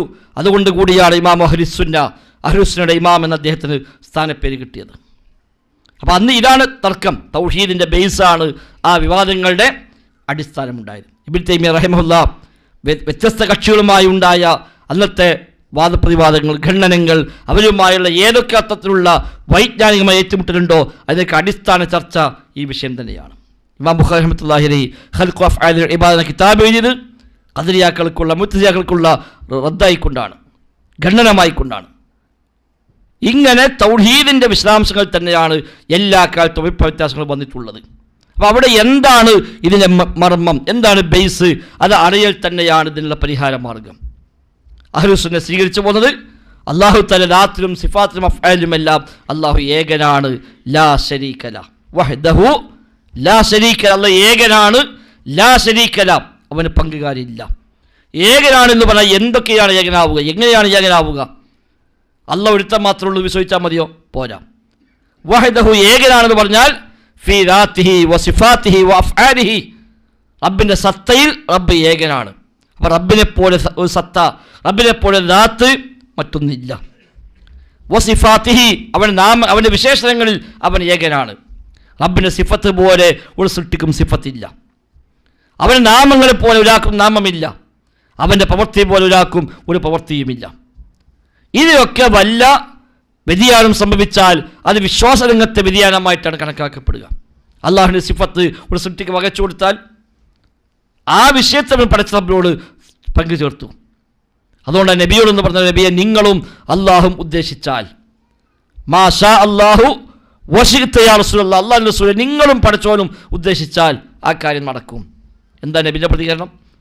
അജഅൽതനി ലില്ലാഹി നിദ്ദാ, നീ എന്നെ അള്ളാഹുവിനോട് തുല്യരാക്കുകയാണോ എന്നാണ്. നീ എന്നെ പടച്ചറബിനോട് തുല്യമാക്കുകയാണോ?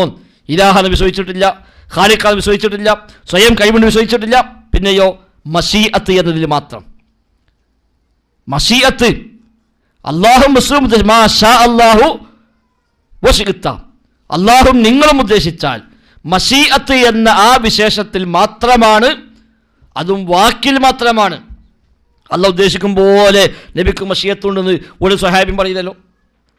എന്നാൽ പദപ്രയോഗം പോലും നബിയെ താങ്കളും അല്ലാഹും ഉദ്ദേശിച്ചാൽ എന്ന പദം പ്രയോഗിച്ചപ്പോഴേക്ക് നീ എന്നെ അല്ലാഹ്ക്ക് തുല്യമാക്കുകയാണോ ചോദിച്ചു. കാരണം മശീഅത്ത് എന്ന സിഫത്തിൽ മാത്രമാണ് അവിടെ പങ്കുചേർക്കൽ വന്നത്. എന്നാൽ നബി ഞങ്ങൾ ചോദിച്ചത് നീ എന്നെ റബ്ബിനോട് തുല്യമാക്കുകയാണോ എന്നാണ്. അങ്ങനെ പറയാവതല്ല എന്നർത്ഥം. ഒരു ഒറ്റ വിശേഷത്തിൽ പോലും പാടില്ല. അശ്ശരിയാക്കളുടെ വിശ്വാസപ്രകാരം ഇലാഹ് എന്ന് പറഞ്ഞാൽ ഖാലിഖാണ്. അതേപോലെ ഖാദിർ അൽ ഇഖ്തിറാ, സൃഷ്ടിക്കാൻ കഴിവുള്ളവൻ. ഒരു മുൻ മാതൃക ഇല്ലാതെ ഇല്ലായ്മയിൽ നിന്ന് പടച്ചുണ്ടാക്കാൻ കഴിയുന്നവനാണ് ഇലാഹ്.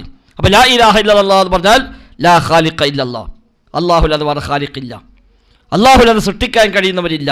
അതാണ് അശ്ശരികൾക്ക് ലാ ഇലാഹ ഇല്ലല്ലാഹ്. അവിടെ നമ്മുടെ നാട്ടിലൊക്കെ സാധാരണ സമസ്തക്കാരൊക്കെ ഇലാഹാന്ന് വിശ്വസിച്ചാലേ പിന്നെ ശിർക്കാവുള്ളൂ, സൃഷ്ടാവ് വിശ്വസിച്ചാൽ ശിർക്കാവുള്ളൂ, അല്ലെങ്കിൽ ശിർക്കാവില്ല പറയാൻ കാരണം അതാണ്.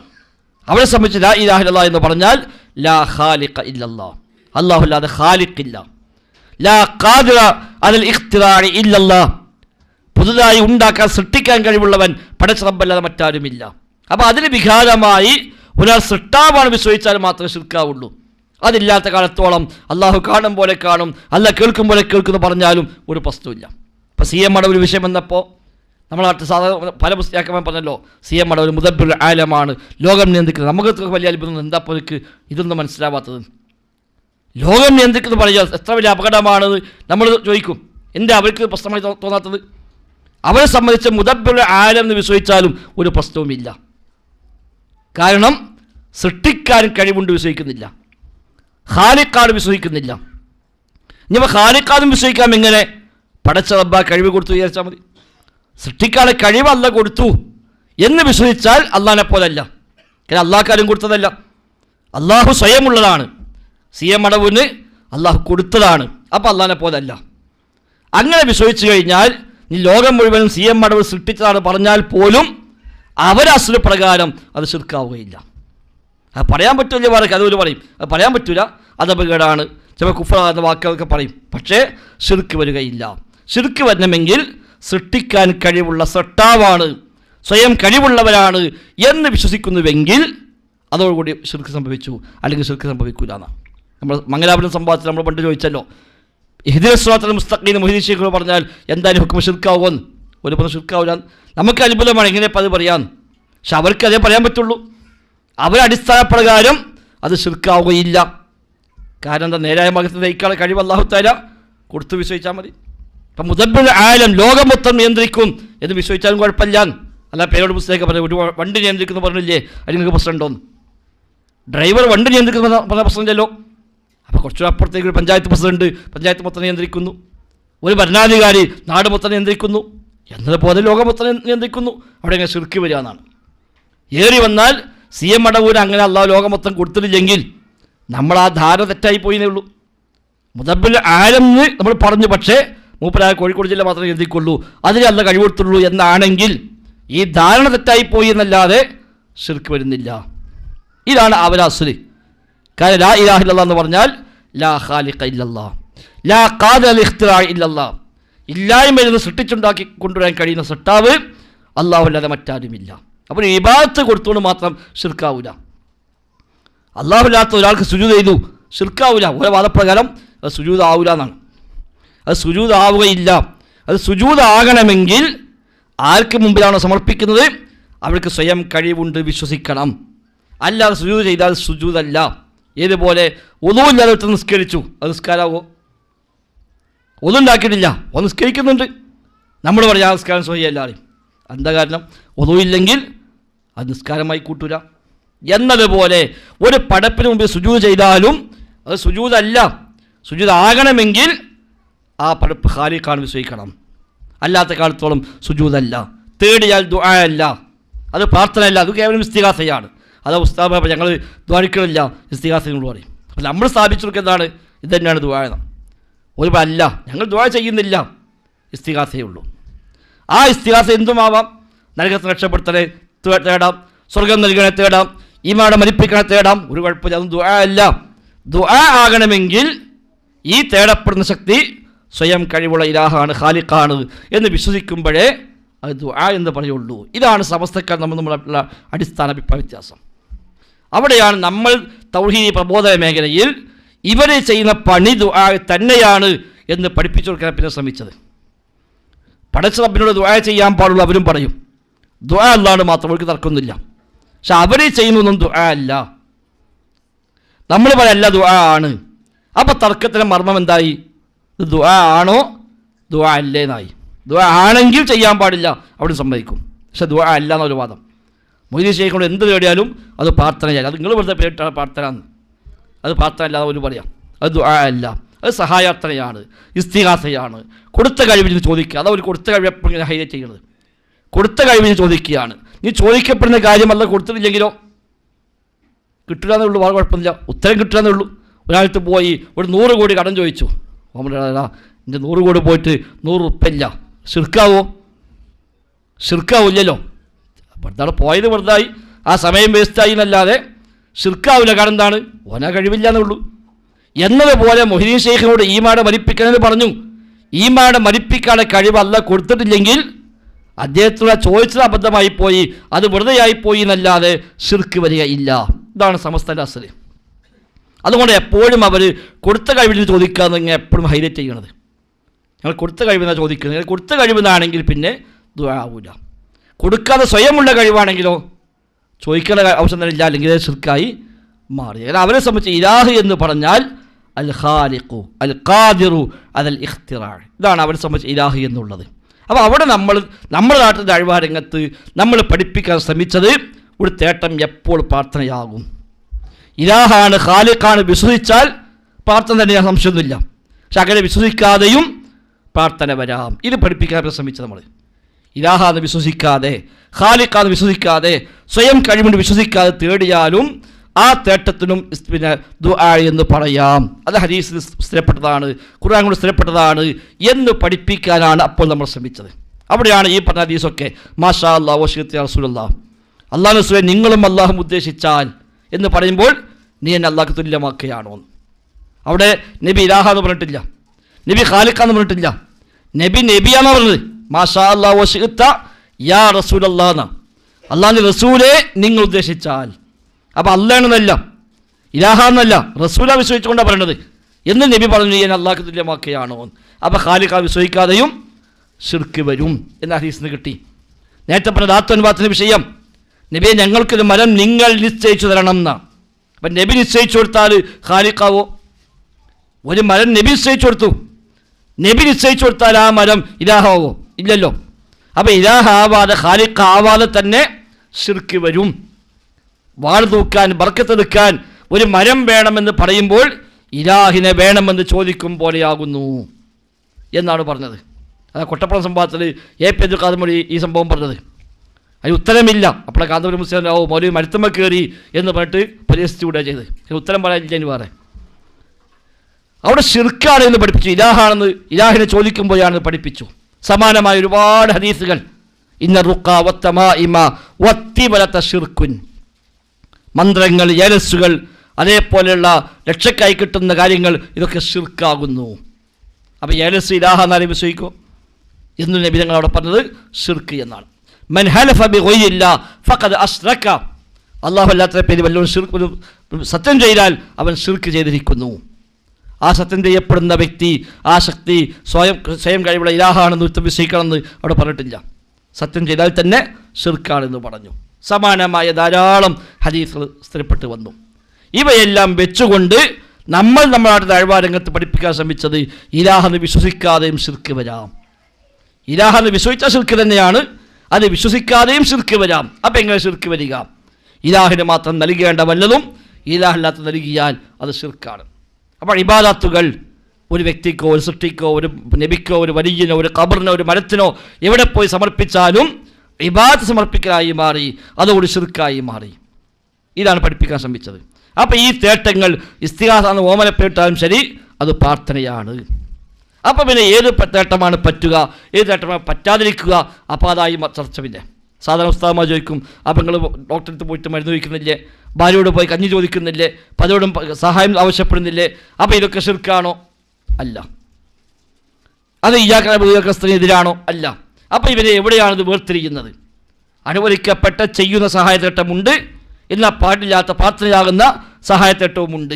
ഇയ്യാക്കനസ്തഈൻ, നിന്നോട് മാത്രം ഞങ്ങൾ സഹായം തേടുന്നു എന്ന് പറയുന്ന നമ്മൾ തന്നെ പരസ്പരം പല കാര്യങ്ങൾക്ക് അങ്ങോട്ടും ഇങ്ങോട്ടൊക്കെ സഹായത്തിന് ചോദിക്കണം.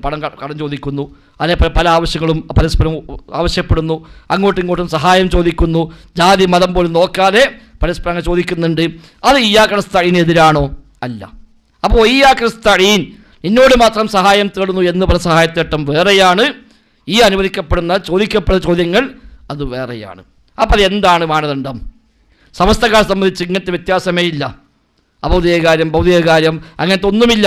ഏത് കാര്യം ആരോടും ചോദിക്കാം, ഇലാഹാന്ന് വിശ്വസിക്കാൻ മതി. ഇലാഹാന്ന് വിശ്വസിച്ചാലോ, ചെറിയ കാര്യം ചോദിച്ചാലും ചോദിച്ചില്ലെങ്കിലും ശരി, ആ വിശ്വാസത്തോടുകൂടി തന്നെ അത് ശിർക്കായി മാറുകയും ചെയ്തു. അവിടെയാണ് ഈ സഹായാത്രങ്ങൾ രണ്ടാക്കി തിരിക്കേണ്ടി വന്നത്. KM മൗലവി മുതലുള്ള നമ്മുടെ മുൻഗാമികൾ ഇത് രണ്ടാക്കി വേർതിരിച്ച് കൃത്യമായി പഠിപ്പിച്ചു. KM മൗലവിക്ക് അന്ന് വന്ന ചോദ്യമായിരുന്നു ഈ ചോദ്യം. ഇയ്യാക്കനസ്തഈൻ, നിന്നോട് മാത്രം സഹായം തേടുന്നു എന്ന് പറഞ്ഞാൽ അതേ സമയത്ത് മറ്റു പല സഹായം ചോദിക്കുന്നുണ്ടല്ലോ, അപ്പോൾ എന്താണ് തമ്മിൽ വ്യത്യാസം? അന്ന് KM മൗലവി 1932 വന്ന ചോദ്യമാണ്.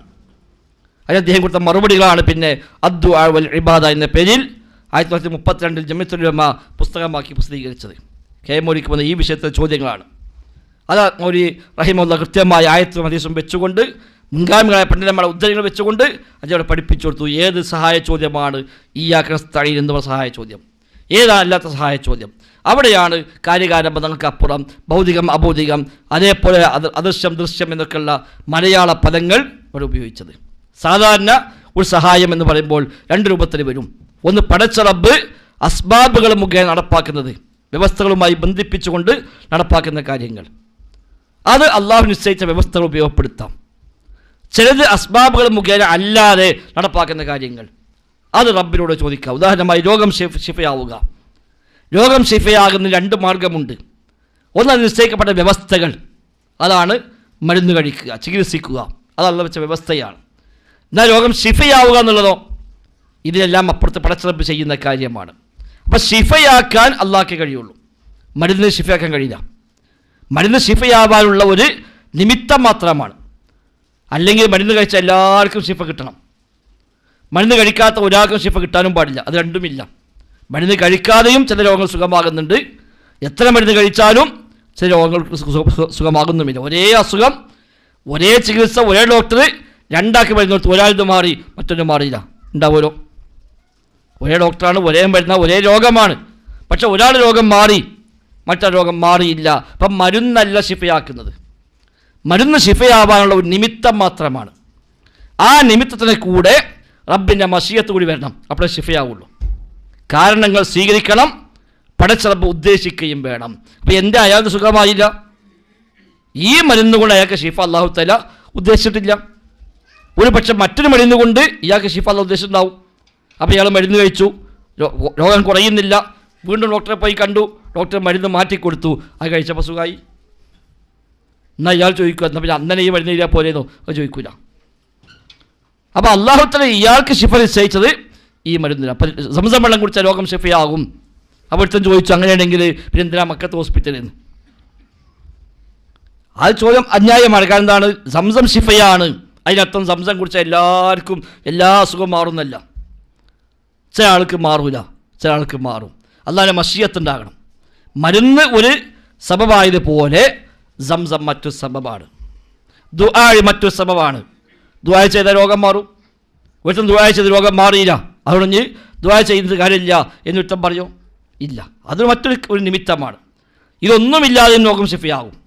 ഓൻ സംസം കുടിച്ചിട്ടില്ല, മരുന്ന് കഴിച്ചിട്ടില്ല, ദുആ ചെയ്തിട്ടില്ല, എന്നാലും ഒരു പക്ഷേ രോഗം മാറുകയും ചെയ്തേക്കാം. അപ്പോൾ റബ്ബിൻ്റെ മശീഅത്ത്, റബ്ബാണ് ഷാഫി, ഷിഫ നൽകുന്നവൻ അല്ലാഹു തആല. ആ ഷിഫക്കുള്ള അസ്ബാബുകളെ റബ്ബ് ഇവിടെ നിശ്ചയിച്ചു തന്നു. അല്ല രോഗം ഇറക്കിയപ്പോൾ തന്നെ അതിന് വേണ്ട മരുന്നുകളും ഇറക്കിയിട്ടുണ്ട്. നബി തങ്ങൾ പറഞ്ഞു, മാ അൻസലല്ലാഹു ദാഅൻ ഇല്ലാ അൻസലഹു ദവാഅൻ. റബ്ബ് ഏത് രോഗം ഇറക്കിയാലും അതിന് കൂടെ അതിനുള്ള മരുന്നും ഇറക്കിയിട്ടുണ്ട്. അറിയുന്നവർക്ക് അറിയും, അറിയാത്തവർക്ക് അറിയാതെ പോകും. അവിടെ ഫതദാവൗ, നിങ്ങൾ ചികിത്സിക്കുവീൻ. ഫൈദാ ഉസീബ ബരിഅ ബിഇദ്നില്ലാഹ്. ശരിയായ ചികിത്സ കിട്ടിക്കഴിഞ്ഞാൽ റബ്ബിൻ്റെ ഇതിനു പ്രകാരം സുഖപ്പെടും. ചികിത്സ കിട്ടിയാൽ മാത്രം പോരാ, അല്ലാണ്ട് ഇതിന് വേണം. എത്ര ചികിത്സിച്ചാലും മാറുന്നില്ല, കാരണം പഠിച്ചോൻ തീരുമാനിച്ചിട്ടില്ല അവിടെ ശിഫയാവാൻ. ആ രോഗം നൽകിയതിൽ അല്ലാഹു തആലയ്ക്ക് വേറെ ഉദ്ദേശം ഉണ്ടാവും. ഇവ രോഗം നൽകിയതിൽ പക്ഷേ ഇവിടെ സ്വർഗ്ഗത്ത് കൊണ്ടാകാൻ വേണ്ടിയിരിക്കും. ഒരു അമല് കുറവാണ്, അപ്പോൾ കുറച്ച് പ്രതിഫലം കൊടുക്കണം. അതിൽ അല്ലാഹു തആല രോഗം നൽകും. റബ്ബ് തീരുമാനിക്കും, അവന് എൻ്റെ അടിയും ഒരു 10 കൊല്ലം കിടക്കട്ടെ രോഗിയായിട്ട്. ആ 10 കൊല്ലം രോഗിയായതല്ല പ്രതിഫലം കൊടുക്കും. ആ പ്രതിഫലം കൂട്ടി വെക്കുമ്പോൾ സ്വർഗാവകാശിയായി മാറും. അപ്പോൾ ആ 10 കൊല്ലമായി എത്ര മരുന്ന് കുടിച്ചാലും മാറില്ല. ഇത് സബബല്ലാത്തതുകൊണ്ടല്ല, അവൻ്റെ കാര്യത്തിൽ അല്ലാഹു തആല ഇപ്പോൾ ശിഫാ ഉദ്ദേശിച്ചിട്ടില്ല. അതുകൊണ്ട് റബ്ബിൻ്റെ മശീഅത്താണ് പ്രധാനം. അത് റബ്ബിനോട് ചോദിക്കാവൂ. അവിടെ രോഗം ശിഫയാക്കുന്ന അല്ലാഹ്, ശിഫ തേടേണ്ടത് അല്ലാഹിനോട്. എന്നാൽ ഡോക്ടറത്തെ പോയിട്ട് എന്തിനാണ്? ഇതിന് വേണ്ട അസ്ബാബുകളെ, നിമിത്തങ്ങളെ മനസ്സിലാക്കി ഇന്ന രോഗത്തെ ഇന്ന മരുന്ന് എന്ന് കണക്കാക്കി അത് നിശ്ചയിച്ച് തരാൻ വേണ്ടി മാത്രം പോണത്. അവിടെ ജാതി മതമൊന്നും നോക്കേണ്ട ആവശ്യമില്ല. ഈ വിഷയത്തിൽ മാഹിറായ, അതിൽ കഴിവുള്ള, നമുക്ക് വിശ്വാസമുള്ള ഏത് ഡോക്ടറെയും പോയി സമീപിക്കാം. ഇസ്ലാമിനെതിരില്ലാത്ത ചികിത്സ നിർദ്ദേശിച്ചാൽ സ്വീകരിക്കാം. ഇസ്ലാമിന് അന്യമായ ചികിത്സ പറഞ്ഞാൽ അയാൾ പറഞ്ഞു കുറച്ച് കള്ളുടിച്ചാൽ മതി, നിങ്ങളുടെ സോക്കേട് മാറും. അത് വേണ്ട, നമ്മൾ കുടിക്കില്ല. അതിന് മാറിയും കുടിക്കില്ല. അയാൾ ഇവിടെ 100 കുടിച്ചു നോക്കി മാറിയിട്ടുണ്ട്, ആയിക്കോട്ടെ, കുഴപ്പമില്ല, എനിക്ക് മാറണ്ട. അത് റബ്ബിന് നിശ്ചയിച്ച സബബായിരിക്കാം, പക്ഷെ അനുവദിച്ച സബബല്ല. ഒരു കാര്യം സബബായി നിശ്ചയിച്ചുകൊണ്ട് മാത്രം ഉപയോഗിക്കാമെന്നില്ല, അത് അല്ലാഹ് അനുവാദം തരണം. ഇപ്പം മോഷ്ടിച്ചാൽ പൈസ ഉണ്ടാവും, അല്ലാഹ് നിശ്ചയിച്ച സബബാണ്. പണം ഉണ്ടാവാൻ അല്ലാഹ് നിശ്ചയിച്ച സബബാണ് മോഷണം, പക്ഷെ നമുക്കത് പാടില്ല. വ്യഭിചരിച്ചാലും കുട്ടിയുണ്ടാകും, അല്ലാഹ് നിശ്ചയിച്ച സബബാണ്, നമുക്കിത് ഉപയോഗിക്കാൻ പാടില്ല. അപ്പം സബബാക്കി വെച്ചാൽ മാത്രം പോരാ, റബ്ബത് അനുവദിക്കുകയും വേണം. അപ്പം റബ്ബ് വിലക്കിയ സബബാണെങ്കിൽ സബബ് തന്നെയാണ്, പക്ഷേ സ്വീകരിക്കാൻ പറ്റില്ല. അപ്പോൾ സിഹ്ർ ചെയ്താൽ അതുകൊണ്ട് സിഹ്റുണ്ടാക്കാൻ കഴിയും, അത് അല്ലാഹ് നിശ്ചയിച്ച സബബാണ്. സബബില്ലാതെയില്ല, അല്ലാഹ് നിശ്ചയിച്ച സബബാണത്, പക്ഷേ ആ സബബ് ഉപയോഗിക്കാൻ പാടില്ല എന്ന് പറഞ്ഞു. സിഹ്ർ ചെയ്യാൻ പാടില്ല, ചെയ്യിക്കാൻ പാടില്ല എന്ന് പറഞ്ഞെന്താണ്? സബബല്ലാത്തതുകൊണ്ടല്ല, സബബ് തന്നെയാണ്, പക്ഷേ ആ സബബ് നമുക്ക് അനുവാദമില്ല. അപ്പോൾ റബ്ബ് കാര്യങ്ങൾ നടപ്പാക്കുന്നത് 2 വഴിക്കാണ്. ഒന്ന്, അള്ളാഹു നിശ്ചയിച്ച വ്യവസ്ഥകൾ മുഖേന. ആ വ്യവസ്ഥകൾ ഉപയോഗപ്പെടുത്തൽ എവിടേക്ക് അനുവാദമുണ്ടോ അതൊക്കെ ഉപയോഗപ്പെടുത്താം. അത് ഇബാദത്തല്ല, ശിർക്കല്ല. അതിനാണ് കാര്യകാരണ ബന്ധങ്ങൾക്ക് ഇപ്പുറം എന്ന് പറയുന്നത്. അതിനാണ് ഭൗതിക മാർഗം എന്ന് പറയുന്നത്. അതാണ് സാധാരണ മാർഗം, ദൃശ്യമാർഗം എന്നൊക്കെ പറയുന്നത്. അതിനതീതമായുള്ള കാര്യങ്ങൾ, റബ്ബ് നിശ്ചയിച്ച വ്യവസ്ഥകൾക്ക് അപ്പുറമുള്ള കാര്യങ്ങൾ, അത് നടപ്പാക്കാൻ പടച്ച റബ്ബിന് മാത്രമേ സാധിക്കുകയുള്ളൂ. ഈ വ്യവസ്ഥകളെ വ്യവസ്ഥപ്പെടുത്തിയ അല്ലാഹുവാണ്. അതിനാൽ ഈ വ്യവസ്ഥ ഒന്നുമില്ലാതെയും കാര്യം നടപ്പാക്കാൻ കഴിയുന്നവൻ പടച്ച റബ്ബ് മാത്രം. സമസ്തകാല വാദപ്രകാരോ അങ്ങനെയൊന്നുമില്ല. അത് എല്ലാവർക്കും പറ്റും, അമ്പിയാക്കൾക്കും പറ്റും, ഔലിയാക്കും പറ്റും. പക്ഷേ അല്ലാഹ് കഴിവ് കൊടുക്കണമെന്നേ ഉള്ളൂ. അല്ലാഹ് കഴിവ് കൊടുത്താൽ അവർ രോഗം മാറട്ടെന്ന് പറഞ്ഞാൽ മതി, രോഗം മാറും. മൊയ്തീൻ ഷെയ്ഖുൻ എന്ന് പറഞ്ഞാൽ ഫയക്കൂൻ, അതുണ്ടാകും. മൊയ്തീന്മാരി പറഞ്ഞു, എന്നോട് ഏകൽ ഉടയവൻ തൻ്റെ ഏകൽ ആകെന്ന് ഞാൻ ചൊല്ലുകയില്ലാകുമതെന്നോ അവർ. എൻ്റെ ഏകൽ, എൻ്റെ കൽപ്പന ഉടയവൻ്റെ കൽപ്പന തന്നെയാണ്. ആവട്ടെ ഞാൻ പറഞ്ഞാൽ മതി, അതുണ്ടായിത്തീരും. അത് പഠിച്ചവനെ പറ്റി അല്ലാഹ് പറഞ്ഞാണ്, ഇന്നമാ അംറുഹു ഇദാ അറാദ ശൈഅൻ യഖൂല ലഹു കുൻ ഫയക്കൂൻ. ഉണ്ടാവും എന്ന് അല്ലാഹ് പറഞ്ഞാൽ അതുണ്ടാകും. അവിടെ അസ്ബാബുകൾ വേണ്ട, ഒരു വ്യവസ്ഥയും വേണ്ട. പഠിച്ചവനാണ് ഉദ്ദേശിച്ചാൽ മതി, ശിഫയാവട്ടെ അല്ലാഹ് തീരുമാനിച്ചാൽ ശിഫയാകും. ഒരു മരുന്നും വേണ്ട, ഒന്നും വേണ്ട. കുട്ടി ഉണ്ടാകും, അല്ലാഹ് തീരുമാനിച്ചാൽ കുട്ടി ഉണ്ടാകും. കല്യാണം കഴിക്കും വേണ്ട, ഒന്നും വേണ്ട. മറിയം ബീവി ഗർഭിണിയായത് അങ്ങനെയാണ്. മറിയം ബീവി ഗർഭിണിയായത് ഒരു വ്യവസ്ഥയും ഇല്ലാതെയാണ്. അത് റബ്ബിൻ്റെ തീരുമാനമാണ്. റബ്ബ് പറഞ്ഞാൽ സംഭവിക്കും. മുഹ്യിദ്ദീൻ ഷെയ്ഖുൻ എന്ന് പറഞ്ഞാലും അതുണ്ടാകും എന്ന് സമസ്തക്കാർക്ക് വിശ്വസിക്കാം. കാരണം എന്താണ്? മുഹ്യിദ്ദീൻ ഷെയ്ഖിന് കുൻ എന്ന് പറഞ്ഞാൽ ഉണ്ടാവാനുള്ള കഴിവ്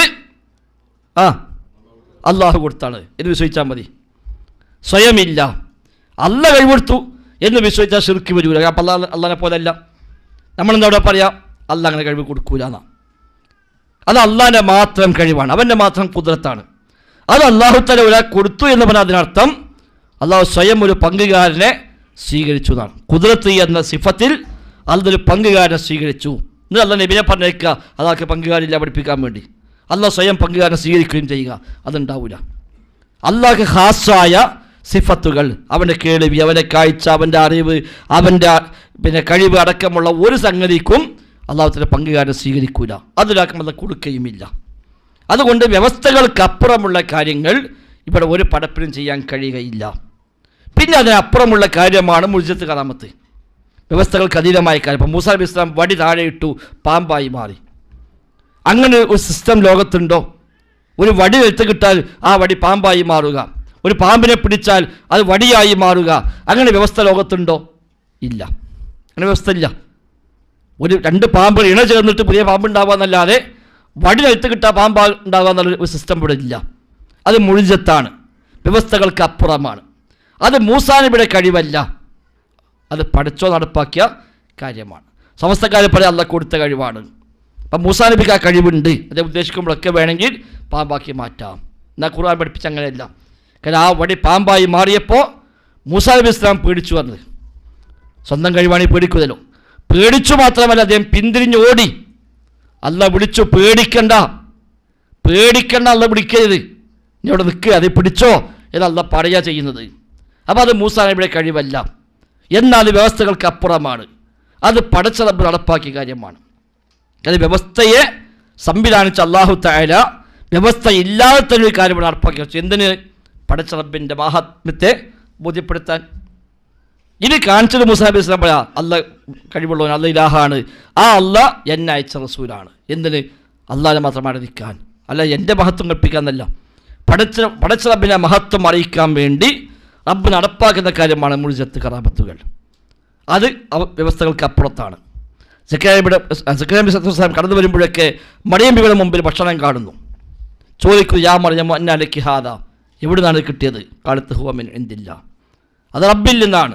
ഇന്നല്ലാഹ യർസുഖു മൻ യശാഉ ബിഗൈരി ഹിസാബ്. അത് കറാമത്താണ്, ആരും കൊണ്ടുവന്ന് കൊടുത്തതല്ല.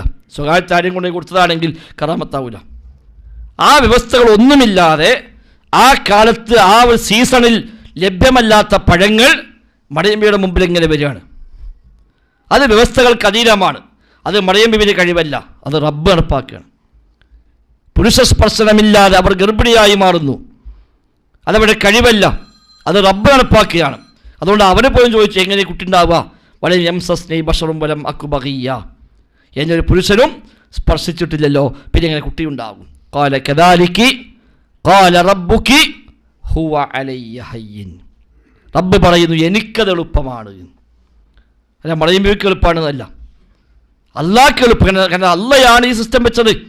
ആണും പെണ്ണും ഇണ ചേർന്നാൽ കുട്ടി ഉണ്ടാകുമെന്ന സിസ്റ്റം ഇവിടെ വെച്ചതാരാ? അള്ളാഹുവാണ്.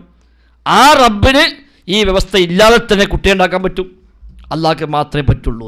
അതാണ് അഭൗതികമായ കഴിവ് എന്ന് പറയാം. അത് ജിന്നിനുണ്ടാവുമോ? ഉണ്ടാവില്ല. ഇവരെ പറയാം ഔലിയാക്കന്മാർക്കുണ്ടാവും, മറ്റുള്ള ജിന്നിനുണ്ടാവുന്നു.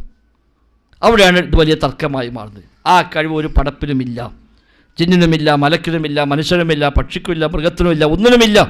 ഇത് പടച്ച റബ്ബിന് മാത്രമുള്ളതാണ് അഭൗതികമായ കഴിവ്, അഭൗതികമായ കേൾച്ച, അഭൗതികമായ കേൾവി, അഭൗതികമായ കാഴ്ച, അറിവ് തുടങ്ങി എല്ലാം വ്യവസ്ഥകൾക്ക് അതീതമായ ഒരു പ്രവൃത്തിയും ഒരു സൃഷ്ടിയും ചെയ്യുന്നില്ല.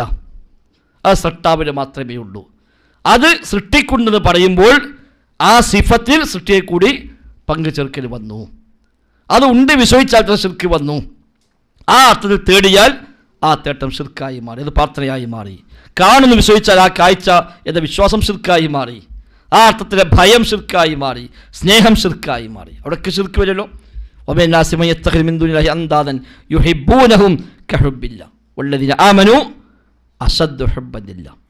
പടച്ച റബ്ബിനെ പോലെ സ്നേഹിക്കുന്നവർ തങ്ങളുടെ പങ്കുകാരെ എന്നല്ല പറഞ്ഞു.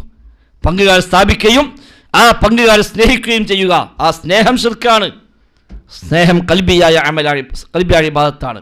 അത് റബ്ബിലൂടെ ഉണ്ടാകാവൂ. ആ അർത്ഥത്തിൽ ഒരു പടപ്പിനെ സ്നേഹിച്ചാൽ ആ സ്നേഹം ശിർക്കായി മാറി.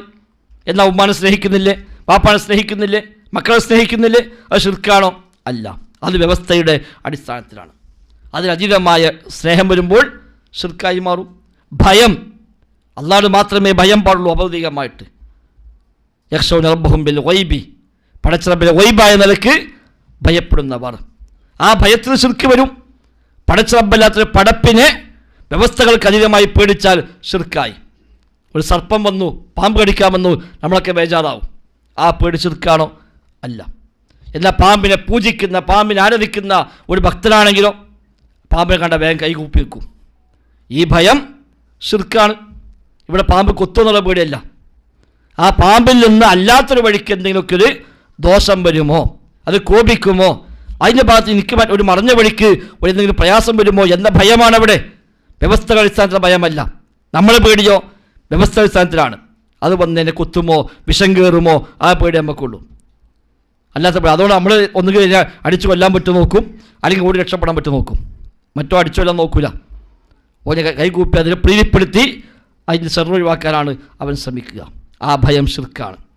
ജാറത്തിന് മുമ്പ് കൂടെ പോകുമ്പോൾ ഉണ്ടാകുന്നൊരു ഭയമുണ്ട്. ആ ജാറത്ത് നിൽക്കുന്ന ആൾ എന്നെ കാണും, എൻ്റെ പ്രശ്നം അറിയും, എൻ്റെ എല്ലാ വിഷയം അറിയും എന്ന പേടിയാണ് അവിടെ. ആ ഭയം ഇബാദത്താകുന്ന ഭയമാണ്, ശിർക്കാകുന്ന ഭയമാണ്. അവിടെ പണം കൊടുക്കുന്നു, അത് കേവലം സദഖയല്ല. ഒരു പള്ളിൻ്റെ പോകുമ്പോൾ പള്ളിക്ക് പത്തുൾപ്പെട്ടു, അത് ഇബാദത്താണ്, അത് കൂലിട്ടും. ജാറത്തോടെ പത്തുൾപ്പെട്ടതോ ശിർക്കായി മാറും. എന്തേ കാരണം? ഒരേ പണിയല്ലേ. ഇവിടെ പ്രേരകം മറ്റൊന്നാണ്. ഇതാണ് ഇബാദത്തിൻ്റെ അസ്ല്. അപ്പോൾ അഭൗതികമായ കഴിവ് ഒരു സൃഷ്ടിക്കൊണ്ട് വിശ്വസിച്ചുകൊണ്ട് അർപ്പിക്കപ്പെടുന്ന സ്നേഹം, ഭയം, അർത്ഥന, തേട്ടം തുടങ്ങിയ എല്ലാ ചെയ്തികളും ഇബാദത്തിന് വകഭേദമായി മാറും. അത് ജിന്നുണ്ടായ ശിർക്കായി മാറി, അത് ഇൻസ്ട്രോണായ ശിർക്കായി മാറി, അത് ഏത് പരപ്പുറം ശിർക്കായും മാറി. എന്നാൽ ഇൻസ്ട്രോണായ ശിർക്കല്ല, ജിന്നായ ശിർക്കാണ്. അങ്ങനെ വേർതിരിവില്ല. അതാണ് ഇപ്പോൾ ചില മനുഷ്യന്മാരുണ്ടാക്കിയ ഫിത്ന. ഒരേ കാര്യം ഇൻസ്ട്രോണാണെങ്കിൽ ശിർക്കല്ല, ജിന്നോടായ ശിർക്കായി. അങ്ങനെ ഉണ്ടാവില്ല. ശിർക്ക് തൗഹീദിൻ്റെ മാനദണ്ഡം അതല്ല. അതിൻ്റെ മാനദണ്ഡം പടച്ച റബ്ബിന് മാത്രം ഖാസ്സായത് പടപ്പിനെ വകവെച്ച് കൊടുക്കുക. അത് എവിടെ വകവെച്ച് കൊടുത്തോ അവിടെ ശിർക്ക് വന്നു. ഇല്ലേ ശിർക്ക് വരുന്നില്ല. ഹറാമായതുണ്ടാകും, ഹലാലായതുണ്ടാകും. വ്യവസ്ഥയുണ്ട്, പക്ഷെ ഹറാമാണ്. നേരത്തെ പറഞ്ഞല്ലോ, വ്യഭിചരിച്ച സന്താനമുണ്ടാകും, വ്യവസ്ഥയാണ്, പക്ഷെ അത് ഹറാമാണ്, ഉപയോഗിക്കാൻ പറ്റില്ല. വ്യവസ്ഥയില്ലാത്തതുകൊണ്ടല്ല ശിർക്ക് വരില്ല. വ്യവസ്ഥയുണ്ട്, പക്ഷെ ആ വ്യവസ്ഥ നമുക്ക് ഉപയോഗിക്കാൻ അനുവാദമില്ല. മോഷ്ടിച്ച പണമുണ്ടാകും, വ്യവസ്ഥയാണ്, പക്ഷെ ആ വ്യവസ്ഥ ഉപയോഗിക്കാൻ നമുക്ക് അനുവാദമില്ല. സിഹ്ർ ചെയ്താൽ ഉപദ്രവിക്കാൻ പറ്റും, വ്യവസ്ഥയാണ്, പക്ഷെ അത് ഉപയോഗിക്കാൻ പാടില്ല, അത് നിഷിദ്ധമാക്കപ്പെട്ട കാര്യമാണ്. ഇങ്ങനെ ഒരു വ്യവസ്ഥ ഉണ്ട് എന്നുകൊണ്ട് മാത്രം ചെയ്യാൻ പറ്റണമെന്നില്ല. വ്യവസ്ഥ ഉണ്ടാകുകയും ഇസ്ലാം അത് അനുവദിക്കുകയും ചെയ്യണം, അപ്പോഴേ അത് ഹലാലായി മാറുകയുള്ളൂ. ഏതാണെങ്കിലും ഈ അടിസ്ഥാനം നമ്മൾ മനസ്സിലാക്കി വെക്കേണ്ടത്. അപ്പോൾ എവിടെയും എല്ലാ കക്ഷികളും തെറ്റിപ്പോലെ അവിടെ തന്നെയാണ്. അപ്പം നമ്മളെ സംബന്ധിച്ച് അള്ളാഹുവിൻ്റെ ദാത്തിലും സിഫാത്തിലും അഫ്ആലിലും അവൻ്റെ അസ്മായിലും നാമങ്ങളിലും വിശേഷത്തിലും പ്രവൃത്തിയിലും എല്ലാം റബ്ബ് ഏകനാണ്. അവിടെ തുല്യമാകുന്ന ആരും തന്നെ ഇല്ല. വഹ്ദഹു ലാ ശരീക ലഹു. ഒരു പടപ്പും, ഒരു ജിന്നാവട്ടെ, ഇൻസാവട്ടെ, മലക്കാവട്ടെ, നബിയാകട്ടെ, വലിയാകട്ടെ, എത്ര വലിയ ആൾ ദൈവമാകട്ടെ, അങ്ങനെ ഒരു കഴിവില്ല, അങ്ങനെ സിദ്ധിയില്ല, അത്ര ഒരു കാഴ്ചയില്ല, കേൾവിയില്ല, അറിവില്ല, കഴിവില്ല. ഉള്ളതൊക്കെ എന്തേ ഉള്ളൂ? അള്ളാഹ് സൃഷ്ടിക്ക് വെച്ചു കൊടുത്ത വ്യവസ്ഥ എന്താണോ ആ വ്യവസ്ഥ പ്രകാരമുള്ള കാഴ്ച ഉണ്ടാകും, കേൾവിയുണ്ടാകും, അറിവുണ്ടാകും, കഴിവുണ്ടാകുമെന്നല്ലാതെ അതിനപ്പുറമുള്ള കാഴ്ചയോ കേൾവിയോ അറിവോ കഴിവോ ഉണ്ടെന്ന് വിശ്വസിച്ചാൽ തന്നെ ആ വിഷയത്തിൽ പങ്കു ചേർക്കൽ വന്നു. ആ അർത്ഥത്തിൽ തേടിയാൽ ആ തേട്ടം പ്രാർത്ഥനയായി മാറുകയും ചെയ്തു. ഇതാണ് അടിസ്ഥാനം. ഏറ്റവും ഭംഗിയായി പരിചയപ്പെടുത്തിയ കുഞ്ഞീദ് മദനി റഹിമത്തുള്ളയുടെ 2 പുസ്തകങ്ങൾ. ഒന്ന് തൗഹീദ് ഇസ്ലാമിലെ ജീവൻ എന്ന പുസ്തകം. ഏറ്റവും ഭംഗിയായി വളരെ സിമ്പിളായി ഒരുപാട് ഉദാഹരണങ്ങൾ വെച്ചുകൊണ്ട് മൗലവി അത് വ്യക്തമായി എഴുതിയിട്ടുണ്ട്. 2 അദ്ദേഹം തന്നെ എഴുതിയ തൗഹീദ് ഇസ്ലാമിൻ്റെ അടിത്തറ എന്ന പുസ്തകവും. 2 ഏതാണ്ട് കണ്ടന്റ് ഒരു ആശയമാണ്. ഇതിനെക്കുറിച്ചുകൂടെ വിശാലമായി അദ്ദേഹം കൈകാര്യം ചെയ്തു എന്ന് മാത്രം. അതേപോലെ കെ എം മൗലവി റഹിമത്തുള്ളയുടെ അദ്ദുആ വൽ ഇബാദ എന്ന പുസ്തകം, അത് ജമിയത്തുലമയാണ് പണ്ടിറക്കിയത്. പിന്നീട് അതിനെ ലിപി മാറ്റി, അന്ന് അറബി മലയാളത്തിലായിരുന്നു, ലിപി മാറ്റി മലയാളത്തിലേക്ക് ആക്കിയത് വീണ്ടും ഇറക്കിയിട്ടുണ്ട് എന്ന് പറഞ്ഞു. അദ്ദുആ വൽ ഇബാദ 1932 അന്നത്തെ അൽ മുർഷിദ് മാസികയിലേക്ക് വന്ന ചോദ്യങ്ങളാണ്. ആ ചോദ്യങ്ങൾക്ക് കെ എം മൗലവി കൊടുത്ത മറുപടികൾ പിന്നീട് ക്രോഡീകരിച്ച് പുസ്തകമാക്കി ജമിയത്തുലമ 1932 പ്രസിദ്ധീകരിച്ചതാണത്. അന്ന് അറബി മലയാളത്തിലാണ്. ഇപ്പം അത് മൊഴി മാറ്റി, വേറെ വ്യാഖ്യാനമൊന്നുമില്ല, അറബി മലയാളം മാറ്റി നേരെ അത് മലയാളത്തിലാക്കി ഇറക്കിയിട്ടുണ്ട് എന്ന് മാത്രം. അത് ഈ വിഷയത്തിൽ നല്ലൊരു അവലംബമാണ്. ആ നിൽക്കുന്ന പുസ്തകങ്ങൾ വായിച്ചാൽ നമുക്കിത് കൃത്യമായി ഈ വിഷയങ്ങൾ ഒന്നുകൂടെ ബോധ്യപ്പെടാൻ അത് നിമിത്തമാണ്. ഉമർ മൗലവിയുടെ ഫാത്തിഹ തിരുത്തുന്ന പുസ്തകം ഈ വിഷയത്തിൽ നല്ലൊരു സോഴ്സാണ്. അത് ഇയ്യാക നഅ്ബുദു വഇയ്യാക നസ്തഈൻ എന്ന ആയത്ത് വിശദീകരിക്കുമ്പോൾ മൗലവി വളരെ വിശദമായി എല്ലാ വകഭേദങ്ങളും ഇതുമായി ബന്ധപ്പെട്ട് അവിടെ വിശദീകരിച്ചത് കാണാൻ കഴിയും. ഇതെല്ലാം കൂടി ചേർത്തി വെച്ചുകൊണ്ട് വിസ്ഡം ബുക്സിൽ ബുക്കുണ്ട്, തൗഹീദിൻ്റെ മൗലികത എന്നിപ്പോൾ ഞാനാണ് എഴുതിയത്. എൻ്റെ വക ഒന്നുമില്ല, ഇതിനൊക്കെ എടുത്തിട്ട് എല്ലാം കൂടി കൂട്ടി വെച്ച് ഒന്നിച്ചു സ്ഥലത്ത് കിട്ടാൻ പറ്റിയ രൂപത്തിലാക്കിയേ ഉള്ളൂ. ഈ പറഞ്ഞതെല്ലാം കൂടി ഒന്നിച്ച് കൊണ്ടുവന്നപ്പോൾ KM മൗലവി എഴുതിയത്, കുഞ്ഞിത് മൗലവി എഴുതിയത്, ഇങ്ങനെ ഓരോരുത്തർ എഴുതിയത് നേരെ കോട്ട് ചെയ്ത് കൊടുക്കുക മാത്രമാണ് ആ പുസ്തകത്തിൽ ചെയ്ത്. ഈ എല്ലാ പുസ്തകവും എല്ലാവർക്കും എപ്പോഴും കിട്ടിക്കൊള്ളുന്നില്ല. അപ്പോൾ അതെല്ലാം കൂടെ ഒന്നിന് കിട്ടാൻ വേണ്ടി ചെയ്തൊരു പണി മാത്രമാണ് തൗഹീദിൻ്റെ മൗലികത എന്ന പേരിൽ വിസ്ഡം ബുക്സ് അത് പുറത്തിറക്കിയിട്ടു. അത് വായിച്ചാൽ ഈ പറയപ്പെട്ടതും അല്ലാത്തതുമായ ഒരുപാട് ഉദ്ധരണികൾ KM മൗലവി മുതൽ ഇങ്ങോട്ട്, P അബ്ദുൽ ഖാദർ മൗലവി മുതൽ ഇങ്ങോട്ടുള്ള ഒരുപാട് നമ്മുടെ മുൻകാല പണ്ഡിതന്മാരുടെ ഉദ്ധരണികൾ എല്ലാം ഒന്നിച്ചു കൂട്ടിയ പുസ്തകമാണ്. ഇത് ഏതെങ്കിലും ഒന്ന് നിങ്ങൾ വായിക്കാൻ ശ്രമിക്കുക, പഠിക്കുക. പടച്ച റബ്ബ് എല്ലാത്തിനും നമ്മൾ ഖൈറും ബർക്കത്തും നൽകി അനുഗ്രഹിക്കുമാറാവട്ടെ. ബറക്കല്ലാഹു ഫീന ജമീഅ. അസ്സലാമു അലൈക്കും വറഹ്മത്തുള്ളാഹി വബറകാതുഹു.